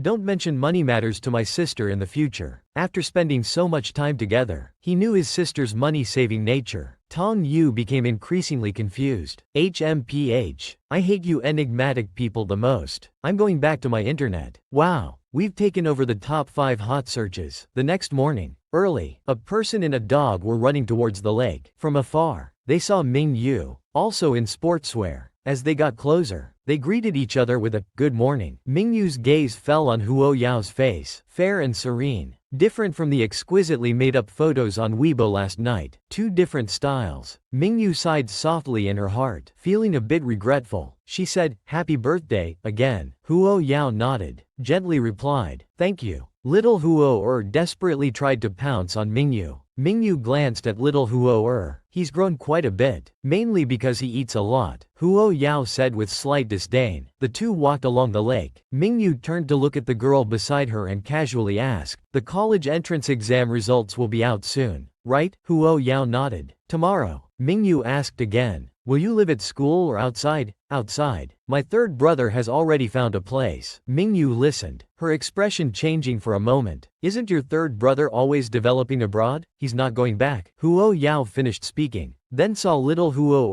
running away. Wang chased after him, looking at the distant figures. Liu let out a helpless sigh. Someone is still clueless. It's too difficult, so mysterious. What business do father and son have that I can't hear? Little sister, that guy next door came looking for you again, Huo Tingray said in a low voice. Huo Yao glanced at him. He has a name. Let me tell you, although you're already 18, you still can't date early. You're about to enter university. You should focus on your studies. Understand? Huo Tingray said earnestly. Having heard such words countless times, Huo Yao picked at her ears, indicating she didn't want to listen. Huo Tingray didn't give up and continued to follow, trying to brainwash his sister, but he was interrupted by Dad Huo, who came out. "Oh, Yao Yao, remember to call little Min from next door to come over for lunch later." Dad Huo instructed his daughter. "Okay," Huo Yao responded while drinking milk. Huo Tingray looked at his father. Seeing he had no sense of crisis at all, he immediately pressed his brow. Not wanting to think about it, he continued brainwashing. "Dad, I think we father and son need to have a good talk." Dad Huo glanced at him and raised his hand in refusal. "I have nothing to talk about with you." Huo Tingray was stunned. "Your most beloved daughter is about to be taken away by someone. Haven't you noticed at all?" Dad Huo didn't look at his second son again and turned back into the kitchen. Huo Yao finished her milk. From a distance, she accurately threw the box into the trash can. The movement was cool, her appearance a bit roguish. Huo Tingray, who saw this scene, felt a sense of déjà vu of Uncle Chanfeng's group style. Shaking his head, Huo Tingray quickly denied this thought. Although his sister was sometimes quite dark-hearted, she was generally an obedient child. Speak of the devil. The phone in Huo Tingruy's pocket rang. He took it out and saw Uncle Chanfeng's nickname on it. His hand trembled, and he almost dropped the phone. Seeing he hadn't answered for a long time, Dad Huo asked curiously, "Why aren't you answering the phone?" Huo Tingray looked up at his father. "Uncle Chanfeng." Dad Huo's head felt a bit heavy. He then waved his hand. "Go outside to answer the call." Huo Tingray nodded and took the phone to the garden. Hearing Uncle Chanfeng mentioned again, Huo Yao watched her second brother's figure, her eyebrows slightly raised. So mysterious. Huo Tingray walked to the garden and answered the phone. "Uncle Chanfeng, do you need something from me?" On the other end, Huo Chanfeng chuckled. "Isn't it the young Mrs.'s birthday today? I bought some gifts. I'll drive over to deliver them later." Huo Tingray was stunned. "Uncle Chanfeng, you're coming over?" "Yes. It's time I formally meet the young miss." Huo Chanfeng thought about Feng Yi's emergency. In the past 6 months, it had hardly recurred. It was all thanks to that bottle of medicine. Huo Tingray pressed his temples. After hesitating for 2 seconds, he found an excuse. "We have guests at home today. Let's find another opportunity another day." "That doesn't matter. I'll just hand over the gift to the young miss, say a few words, and leave." "Why don't you ask my dad?" Huo Tingray coughed. "I just called your dad, but no one answered. So this Pixio was actually kicked over by his dad," he said into the phone. Then Uncle Chanfeng, "Wait a moment. I'll go call my dad to talk to you." After saying this, he walked to his father's side and handed the phone directly to him. "Uncle Chanfeng is looking for you." Looking at the phone screen showing the call was still connected, Dad Huo was speechless. This son who doesn't understand the situation. The young miss is the most excellent heir. Yao Yao. Anyway, you have nothing to do during the summer vacation. Once the college entrance exam results are out, go find your third brother. Get familiar with Beijing's environment in advance. Why is Dad suddenly supporting me to leave? He and second brother are acting strange. It seems related to Uncle Changfeng's call. Huo Yao fell silent. Xiao Shu then said, I'm learning to drive. Dad Huo confirmed. He had forgotten about this. Then he said, no problem. Cancel it here and register for a new one in Beijing. Huo Yao said seriously. Although our family isn't short of money, we shouldn't waste like this. The next day, Huo Yao walked out after finishing her Subject 2 exam. At this time, the instructor beside her excitedly said, my son scored over 530 in the college entrance exam. It's enough for first-tier university admission. Seeing Huo Yao startled behind him, the instructor said somewhat embarrassedly, sorry, I was too excited just now. I scared you. It's okay. Congratulations, little Huo. You're also a college entrance exam student this year, right? The college entrance exam results are out. What's your exam number? I'll check it for you. Huo Yao, seeing the coach's enthusiasm, reluctantly gave him a string of numbers. Soon, Huo Yao's score came out. The coach looked at the score on it. He could hardly believe his eyes. I found it. 750 points. Thank you, coach. I'll be going now. The other students nearby exclaimed, isn't 750 points a perfect score? That means she's the top scorer in the college entrance exam. We're learning to drive and we've met the top scorer. What incredible luck. The coach suddenly felt that his son's score of 530-something didn't seem so impressive anymore. On the other side, the score of the young miss was found. Cheng Ming looked at the score on his phone. His voice couldn't hide the excitement as he handed the phone to the manager, exclaiming, a perfect score. Our young miss is truly amazing. Well, look at whose daughter she is. With such high intelligence, she must have taken after our Feng Yi, Cheng Ming said with a smile, seizing the opportunity to praise me. Send this score to those old fellows. Let them see for themselves. Look at the Huo family's first female top scorer. At this moment, Cheng Ming saw Huo Yao hailing a taxi. The young miss is out. Should we follow her? Follow, but not too closely. Be careful. Although the second master had instructed him not to go to the house yesterday, he didn't say they couldn't accidentally encounter the young miss outside. Meanwhile, Huo Yao sat in the car with her phone, replying to Yi Lian's message. What's your score? 736. Much lower than yours. Huo Yao raised an eyebrow. Classmate Yi, did you forget I'm in the liberal arts stream? Thank goodness you didn't join our science class back then. Then he sent a bowing emoji. After ending the chat with Yi Lianfan, Huo Yao thought for a few seconds. Then she said, driver, could you please stop the car? Soon after, Huo Yao opened the door and got out of the car. She stood by the roadside without walking, as if waiting for someone. The young miss must have noticed us. Drive over there. After saying this, Huo Changfeng straightened his clothes. Then he asked Cheng Ming, I don't look fierce, do I? Cheng Ming paused for a second before replying. You could try to smile a little more. Hearing this, Huo Changfeng awkwardly stretched his stiff lips into a smile. Seeing this, Cheng Ming hurriedly said, on second thought, maybe you shouldn't smile. It was too eerie to see the usually stern man suddenly smiling. Huo Yao looked at the middle-aged man who got out of the car. Her voice sounded somewhat obedient. Uncle Changfeng. When Huo Changfeng heard Huo Yao's address, he couldn't hide his excitement for a moment. You recognize me? The cold-faced manager had become a fanboy of the young miss. Huo Changfeng tried his best to look kind and gentle. He nervously coughed twice before asking, how about having dinner together tonight? Huo Yao shook her head. Sorry, Uncle Changfeng. Mom and Dad want me to go home early. Huo Changfeng was a bit disappointed. Then let me drive you back to the neighborhood. We'll find time to have dinner together another day. Huo Yao nodded and got into the car. Looking at the calm and obedient Huo Yao, Huo Changfeng couldn't help but admire her. Indeed, the young miss looked much more pleasant than her brothers. She wasn't afraid of him at all. Thinking of this, he said seriously on the surface, by the way, congratulations on your perfect score in the college entrance exam. You're very outstanding. But in his heart, he couldn't help but be excited. As expected of the young miss, this is the demeanor that the Huo family heir should have. Huo Yao replied neither humbly nor proudly. Thank you for your praise, Uncle Changfeng. It was just a normal performance. Hearing this, Huo Changfeng's lips twitched. He suddenly felt that the young Mrs. Obedience might just be a facade. She could also be quite deflating. By the way, Uncle Changfeng, how is Uncle's health? Huo Yao changed the subject, inquiring. Master Feng's health is quite good now. It's all thanks to that bottle of medicine you had young Master Lin bring. I heard from young Master Lin that you made that medicine yourself. Young miss, you know medicine, don't you? I studied with an old village doctor for a few years before. Huo Yao gave her usual answer. Hearing this, Huo Changfeng fell silent for a moment. When he had asked someone about the medicine, they said that this level of medicine was particularly difficult to make. Without decades of experience in medicine preparation, it would be impossible to concoct. Huo Changfeng pondered. Do you have any more of that medicine? If not, could you tell me about Uncle's current health condition? Hearing this, Huo Changfeng explained the issues that the doctor had mentioned after the examination. It seemed that the heart problems were quite serious. Huo Yao thought for a moment before responding. Surprise flashed across Huo Changfeng's eyes again. He had only mentioned some after effects, but the young miss had directly pointed out the heart problems. Her medical skills were probably even more impressive than imagined. Huo Changfeng could barely contain his excitement. He didn't care about anything else and said, when Uncle was young, he was shot in the chest. After Huo Changfeng finished speaking, Huo Yao concluded, the bullet fragments weren't completely removed during the first surgery, right? This time, not only did Huo Changfeng's expression change, but even Cheng Ming, who was driving, almost stepped on the emergency brake. He glanced at the rearview mirror, finally truly realizing that the young miss sitting in the back was no ordinary young girl. Yes, so a second surgery was performed later. Uncle Li almost didn't wake up on the operating table. Recalling the past, Huo Changfeng's aura of hostility unconsciously intensified. A second surgery easily leads to infection. Complications are also inevitable. How about this? I'll go back and prepare another batch of medicine. However, medicine can only treat symptoms. It can't eliminate the root cause alone. Young miss, are you saying that these problems can be completely cured? Huo Yao calmly said. It's not a big deal. Just a few stitches. Huo Changfeng excitedly grabbed Huo Yao's hand. Miss Feng Yi's future depends on you. At this moment, Huo Yao's phone rang. Uncle Changfeng, please let go of my hand so I can answer the call. Huo Changfeng embarrassedly released his grip. Please go ahead. Huo Yao answered the phone. I'm already at the entrance of the community. I'll be home soon. When Huo's parents saw their daughter, they quickly set off firecrackers to welcome Yao Yao home. Mom, Dad, why are you so happy today? Let's go home. Mom has prepared some delicious food for you today. Huo Changfeng, watching the three of them walk away from the car, thought, it seems our young lady has some secrets. The top scorer in the college entrance exam doesn't want to socialize, only wants to be alone with you. Daughter, the college entrance exam results are out. Have you checked them online? Huo Yao let out a soft sigh. Huo's mother, holding her daughter's hand, said, you got a perfect score. The first perfect score in the history of the college entrance exam. How can you be so calm about this? It's a once-in-a-lifetime event. Huo's father, standing nearby, coughed and said, our family has never had a top scorer before. This is a joyous occasion. We should have a big celebration. Hearing her husband's suggestion, Huo's mother nodded and said, we should have a big celebration. I'll start making a guest list now. Is it necessary to make such a big deal? It's just an exam. Huo's parents immediately objected. No, you must listen to us on this. Alright, I'll go call grandmother to tell her about the results. After returning to her room, Huo Yao made a video call to her grandmother. Mom and Dad want to throw a celebration party. They want to invite you to stay with us for a while. Will you come? The old lady smiled and shook her head. My Yao Yao is so impressive. Grandmother won't come. Thank your parents for me. By the way, that jade piece I asked Xiao Min to give you during the new year. Are you wearing it? I usually keep it at home. Is that jade special?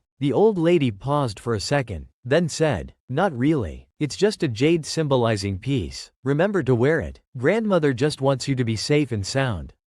I understand, Huo Yao replied. After hanging up, she opened the drawer beside her. Opening the box, she saw the delicate white jade in the shape of a small fish. It didn't seem to have anything special about it. Downstairs, Huo's father suddenly said, isn't someone from the Song family coming? Should we invite them? Huo's mother's voice was cold. The Song family cut off all ties with me long ago. We don't need to bother with them. Huo's father hugged his wife and sighed. Actually, You don't need to consider my feelings too much. If you want to see the Song family, go ahead. Let's not talk about them. Let's go to sleep. We have a lot to do tomorrow. Soon, the day of the graduation celebration arrived. Congratulatory voices came from all around. The socially anxious Huo Yao barely managed to respond. At this moment, Minyu came over and took her hand. Excuse me, I need to borrow the top scorer for a moment. I have something to discuss with her. Once outside, Huo Yao let out a sigh of relief. She said, "You saved me." Minyu handed her a gift directly. A graduation gift. I have to return to Beijing suddenly, so I can't attend your celebration. Please apologize to your uncle and aunt for me. You brought me a gift despite being so busy. I should be thanking you. Minyu leaned forward and gently tapped Huo Yao's nose. No matter how busy I am, I can't forget about my little friend. Huo Yao watched Minyu walk away, then handed the gift to the person specifically in charge of collecting gifts. She then said, "I'll see you off." Outside the hotel, Minyu waved and said, "The herbs you asked for, I've asked Zhou Yun to prepare them for you. It's hot outside. Go back quickly. Don't miss me too much. I'll be back soon." Huo Yao nodded, watching him get into the car parked by the roadside and leave. Then she turned and walked back into the hotel. Not far away, a luxury car pulled up. Big sister celebration is being held here today. The woman looked towards the hotel entrance and asked, "Yes, I've confirmed it." Her daughter scored the top marks in the liberal arts for the college entrance exam. It said she was mistakenly swapped at birth and raised in the countryside. She only came back to manage affairs last year. The woman's gaze fell on her fingers covered in nail polish. "My sister is stupid and stubborn. If it weren't for the old man needing a match, alright, go in and call big sister out. Tell her I'm waiting here. Also, keep an eye on that country girl. What secrets lie behind Huo's mother's estrangement from her family?" Lost in thought, Huo Yao didn't notice the people around her when she entered. She walked ahead of the Song family's steward, and they bumped into each other. The steward frowned, looking with disdain at the young girl who didn't know how to give way. Huo Yao looked up, her lips moved slightly, but seeing the other person's black face, she quietly withdrew her gaze. She walked into the hotel. How rude. The Song family steward suppressed his temper, brushing his sleeve as if trying to brush off germs. As soon as Huo Yao returned to the banquet hall, her mother saw her and waved her over. "Why are you alone? Didn't Xiao Min come just now?" Huo's mother asked, puzzled. "He had to return to Beijing urgently today. He brought a gift and left." Huo Yao explained. Huo's mother took her daughter's hand and said, "Alright, let mom introduce you to a few more people." Her words were cut off halfway. Huo's mother blocked her daughter's line of sight. "Mom suddenly remembered I left my phone in my bag. Can you go find it for me?" Huo Yao nodded and left without asking any questions. Mrs. Huo actively walked towards the steward of the Song family. Her meticulously made-up face had already concealed all emotions. "It's been a long time, young miss." The Song family steward politely greeted Song Ning. His gaze discreetly swept over the departing servants behind her. Song Ning's expression was cold and distant. "No need to call me young miss. I have no relation to the Song family. Go back and tell Song Qi that I won't return to the Song family. Tell him to stop harassing me in the future. The Song family is still your mother's family. Must you be so heartless? Don't you consider your biological family? What about the future of your children?" The Song family steward stood straight, speaking nonchalantly. Song Ning could hear the implied meaning in the steward's words. She shook her head. "Ignorance is bliss. You can say these things to me, but that's all. Today is my daughter's celebration. I don't want anyone or anything to ruin it. You may leave. I hope you won't regret it," the Song family steward said before walking away. Back in the car, he relayed Song Ning's words verbatim to Song Qi. Song Qi raised his hand to gently rub his brow. "I guessed big sister would react this way. She's too stubborn." Wan Shi nodded. The young Mrs. Temper is still the same as before. She doesn't consider others' feelings at all. The Song family is her maternal family after all. Yet she's held a grudge against her family for over 20 years over a small matter. So there's a reason why mom and dad don't like her. Such a good family. But never mind, since she's unwilling to meet, let's leave it for now. Song Qi understood his elder sister's temperament well. Pushing too hard would only backfire. "By the way, I just ran into the young Mrs. daughter. Although she's a top scorer in the college entrance exam, she has no manners. She's worlds apart from Miss Yaya. Don't compare everyone to Yaya. Know your place." The steward glanced at the rearview mirror before replying. You're right, miss. Actually, for the old master's illness, any blood relative could try. If it doesn't work with the young miss, we could try approaching her children. I heard the young miss's daughter is going to study in the capital. It would be perfect timing then. What if it's a match? Good idea. If it succeeds, you'll be a great contributor to the Song family. Wan Shi humbly replied. The Song family has been so good to me. I'm just doing my duty. Song Chi didn't speak further. Once Big Sister's daughter was in the capital, she would be at his mercy. Then she would have no choice but to return to the Song family. The meaning of gifts between men and women is obviously affection. Such a large business as the Huo family, yet can't compare to prize money. How greedy. Huo Yao, panting, carried the box back to the room. He didn't expect Zhou Yun to be so efficient, collecting the herbs he needed so quickly. Opening the box, Huo Yao suddenly found an exquisite gift box inside. Opening it revealed a delicate, fine necklace. Just then, the phone on the table rang. He answered the call and heard a man's cool voice from the other end. Did you receive the item? Huo Yao raised an eyebrow. Why suddenly send me a necklace? Li Yu's lips curled slightly, half-jokingly saying, what do you think gifts between men and women mean? Wei Yao lazily leaned back in the chair. I think you're trying to manipulate me. Don't think this will make me urge you to seek revenge. This necklace can go with the jade pendant the old lady gave you. The old lady said the jade would keep you safe. We shouldn't waste her good intentions. Wei Yao said helplessly. Promoting feudal superstition is not good. He then put the phone on the table and took out the wooden box. Minyu on the other end of the phone added, remember to wear it. I know. Huo Yao replied slowly, then put the jade pendant away. He put on the necklace. He deliberately went to look in the mirror. The exquisite necklace and the small white jade pendant matched well. It wasn't gaudy at all. Huo Yao raised an eyebrow. This person has good taste. A few days later, Huo Changfeng received a call from Huo Yao, inviting him to have a meal together and give him the medicine. After hanging up, the gentle expression hadn't yet faded from Huo Changfeng's face. In the conference room, the eyeballs of several department executives were about to fall to the ground. Was this still their cold-faced general manager? Smiling like a matchmaker, Huo Changfeng noticed the looks from his subordinates and immediately resumed his usual cold demeanor. Is there anything else to report? If not, the meeting is adjourned. The assistant Cheng Ming reminded. General manager, the meeting hasn't started yet. Huo Changfeng said, oh, then, let's continue. After the meeting, Cheng Ming came to Huo Changfeng's office. General manager, if you're having lunch with the young miss, should you tell her about the Huo family's past? After all, she's an adult now. Giving her some background might help her prepare mentally. Huo Changfeng was silent for a few seconds. He said, there's no rush. Cheng Ming. He didn't continue this topic. Thinking about the previous instructions, he said, things in the capital are mostly arranged. When the young miss goes there, someone will protect her secretly.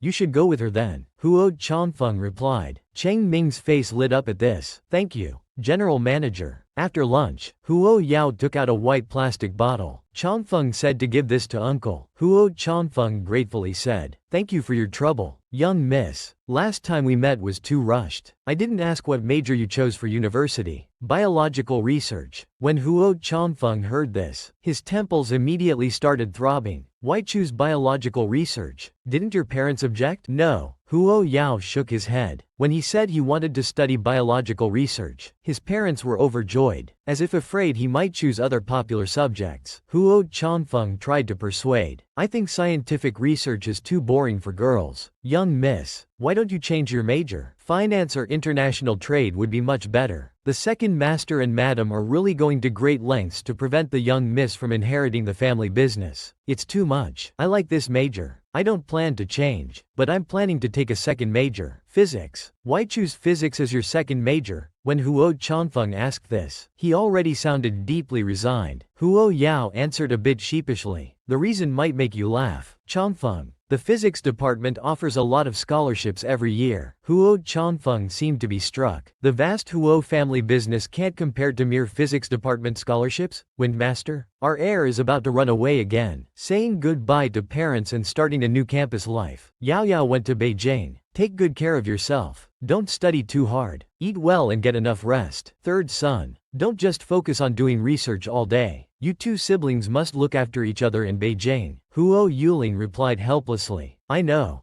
Dad. Huo Yao quickly said. Mom, Dad, we need to board now. We'll come back when we have time during holidays. Mr. and Mrs. Huo waved tearfully. Soon, the two arrived in Beijing by plane. As soon as they got off the plane, a wave of heat hit them. Beijing is really hot. After appearing at Fourth Brothers concert and trending on social media, I've gotten used to wearing a mask when going out, but summer is really hard to bear. At this moment, the phone in her bag rang. She answered, I just got off the plane. Which exit are you at? I'll be out in a few minutes. After a pause, Huo Yao looked at her third brother beside her and added, I forgot to tell you, my third brother is also here. Huo Yulin, seeing his sister hang up the phone, asked casually, was that Li Yu calling? Huo Yao nodded. He's waiting for us in the parking lot now. Huo Yulin's eyes turned slightly cold, but he didn't let his sister see. My assistant's car is also waiting in the parking lot. Hearing this, Huo Yao thought about how busy her third brother was these days. Probably his assistant was waiting for him to handle work. She turned her head to look at her third brother. Then you go ahead and take care of your work. I'll ride with Minyu. Just send me the address later. Huo Yulin immediately realized his sister had misunderstood. He opened his mouth to say, actually, I'm not busy, but Yao directly interrupted. I know you're busy. She pushed his back, gesturing for him to go quickly. Forced to separate, Huo Yulin walked to parking area B. Cheng Ming looked confusedly towards the exit. Young Master Lin, where's the young miss? Mentioning this, Huo Yulin's expression immediately darkened. He coldly dropped a sentence, intercepted by a dog halfway. Let's go to the parking lot. Li Yu asked while pulling the suitcase. Wasn't your third brother supposed to be here too? He's busy with work stuff, so he left first. Huo Yao explained. Li Yu raised an eyebrow slightly. Given that person's hostility towards him, leaving first didn't seem like his style. Then he smiled. Let's get in the car quickly. It's hot outside. By the way, where are you and your third brother staying? Huo Yao looked at her phone and said, Jade Bay Villas. Living there? Minyu's voice was somewhat meaningful. Huo Yao raised an eyebrow. Is there any problem with that place? Minyu smiled and shook his head. No, it's a good place. Soon the car arrived at Jade Bay Villas. The monitoring system at the main gate scanned Minyu's license plate and automatically let them in. Seeing this, Huo Yao raised her eyebrows. You don't live here too, do you? Minyu chuckled. You live in Area B. I live in Area A. There's a street between us. Looks like I can change my regular residence to here now. As soon as the car stopped, Cheng Ming, who had returned earlier, came over. Young Miss, young Master Lin asked me to wait for you here and familiarize you with the environment. Huo Yao nodded. Thank you for your trouble. Turning her head, she said to Min Yu in the car, I won't invite you in to sit. Min Yu nodded. Call me if you need anything. When Cheng Ming saw Min Yu, his whole body unconsciously tensed up. He only looked once before involuntarily averting his gaze. Watching the car drive away, Cheng Ming's cheek twitched. So that's the dog young Master Lin was talking about. Are you the legendary Jun Wang? There were many people at the Tsinghua University Biology Department's new student registration. Huo Yao stood behind several people with her admission notice. Soon it was her turn to go in and submit documents. The teacher in charge of this new student enrollment saw Huo Yao walk in and was startled by her excessively good-looking face. Give me your admission notice first, then put your personal information in the right column. The form on the left is the enrollment registration form. Fill it out and give it to me. Huo Yao politely nodded and handed over her admission notice. The teacher opened the notice and saw the new student's name. He paused and went to the physics department head's office. Department head, did we specially recruit a liberal arts student this year? Hearing this, Qi Wei thought of what Zhao Lian had said earlier. Remember to add Huo Yao's admission notice to this year's biology department enrollment list. Don't forget, although this student is the top scorer in the college entrance exam, she's a liberal arts student. Won't it be difficult for her to adapt to science? Don't worry, Huo Yao's science knowledge should also be very solid. Thinking of this, Qi Wei said, it's fine, just register and file it. The teacher said, oh, and walked out of the office. At this time, a student came over. Teacher, I've arranged everything for the new student reception on your behalf. When Huo Yao heard Zhang Mingyu's voice, she raised an eyebrow in surprise. It's actually him. The world is so small. When Zhang Mingyue saw Huo Yao's familiar face, she was stunned for a moment. Isn't this the one from SC before? How did he end up in the biology department? Huo is this year's top liberal arts student, and a rare perfect scorer. He was specially admitted to our biology department. Hearing this, Zhang Mingyue was completely shocked. Meanwhile, Huo Yao went directly to the physics department registration desk. Junior Huo, You finally chose our physics department, didn't you? Yi Feiyu happily glanced at the file in his hand. I guess so, Huo Yao replied. Yi Feiyu's lips twitched. What do you mean by, I guess so? Huo Yao handed him the documents. Second major. Yi Feiyu was instantly deflated. You're starting a second major in your freshman year? Are you the legendary overachiever? Huo Yao cleared his throat. Senior, do you know where Professor Rong's office is? He asked me to find him there. Yi Feiyu sighed heavily. Come on, I'll take you to Academician Rong's office. Geniuses are extremely rare. After just 2 steps, Yi Feiyu stopped. He awkwardly scratched his head. Academician Rong's office is on the 5th floor. I forgot my card doesn't have access to the 5th floor. At this moment, a teacher passed by. Yi Feiyu saw him and quickly nodded respectfully. Hello, Professor Wu. Wu Yu nodded slightly, then walked to the elevator and swiped his card. Yi Feiyu pushed Huo Yao in front of the teacher and said, Professor Wu, this is Huo Yao, a new student this year. Academician Rong asked him to find him in his office. Could you please take him upstairs? Wu Yu's gaze fell on Huo Yao. He hadn't forgotten Academician Rong's previous instructions. He said to Huo Yao in a gentle voice, come up with me. Huo Yao smiled and said, thank you. Arriving at Academician Rong's office, Wu Yu asked Huo Yao to sit on the nearby sofa and wait. He poured him a glass of water, then began to busy himself with his work. Huo Yao sat on the sofa, his gaze falling on a magazine placed on the coffee table. After finishing organizing the documents, Wu Yu looked up to see Huo Yao placing the Place 7 journal on the table. He asked with some surprise, you've finished reading it so quickly? Huo Yao nodded and commented, it's very interesting. Wu Yu's expression became somewhat complex. He had only been busy for less than half an hour in total. That was an all-English journal with many difficult professional terms. Even he would need a long time to fully understand it. Daily life of siblings living together. My sister is so cute. Wu Yu asked casually. What are your thoughts on the paper published by Academician Rong? Huo Yao thought for a moment and replied, condensed matter physics covers a wide range. Academician Rong's research in superconductor physics and cluster physics is quite profound. His research direction will promote the development of multiple interdisciplinary fields. After listening, Wu Yu was quite shocked internally. No wonder Academician Rong made an exception to admit a liberal arts student to the physics department. This student's comprehension ability is terrifying. If properly nurtured, his future achievements are immeasurable. Wu Yu excitedly stood up, grabbed Huo Yao's file and walked out. I'll register your file first. Such a good talent. Academician Rong is really dawdling. If he gets away, where else could we find someone like him? He walked to the computer and registered Huo Yao's information at the fastest speed. After finishing, he went to put the file away. Half an hour later, Rong Jun hurriedly returned to the office. Where's the person? Xiao Wu? He left 20 minutes ago. Academician Rong, how could you let such a good talent major in biology instead? Do you know? He read through that PRL on the table in just half an hour earlier. Moreover, he understood the content thoroughly and proposed many constructive expansion ideas. Rong Jun fumbled in his pants pocket. Where's my phone? Wu Yu asked confusedly. Why are you suddenly looking for your phone? I'm calculating. Look, doesn't Xiao Huo look like my personal disciple? Meanwhile, Huo Yao returned to the Jade Bay Villa. In the spacious villa, apart from Huo Yao, there was only one intelligent robot. His gaze fell on the robot beside him, and he pondered for a few seconds. Huo Yao opened a dialog box on the computer. Damn, the core data of the second-generation grandfather hasn't been coded yet. Zhu replied. You think iData is a small game that can be coded just like that? Huo Yao pouted. Son, Dad, if I remember correctly, you've been researching this core data for 2 years and 5 months, right? Zhu replied stubbornly. Damn it, if you're so good, you do it. Huo Yao scoffed. Dad, am I the type to fall for that? After a long time without seeing Zhu reply, Huo Yao raised an eyebrow. Did he get so angry he smashed the computer? Then he snapped his fingers in the air, and the nearby robot clumsily walked over. As it approached, Huo Yao opened the robot's operation panel and extracted the big data instructions, directly transmitting them to the computer. After filtering the data on the computer, Huo Yao pondered for a few minutes. Then he sent another message to Zhu. Your first-generation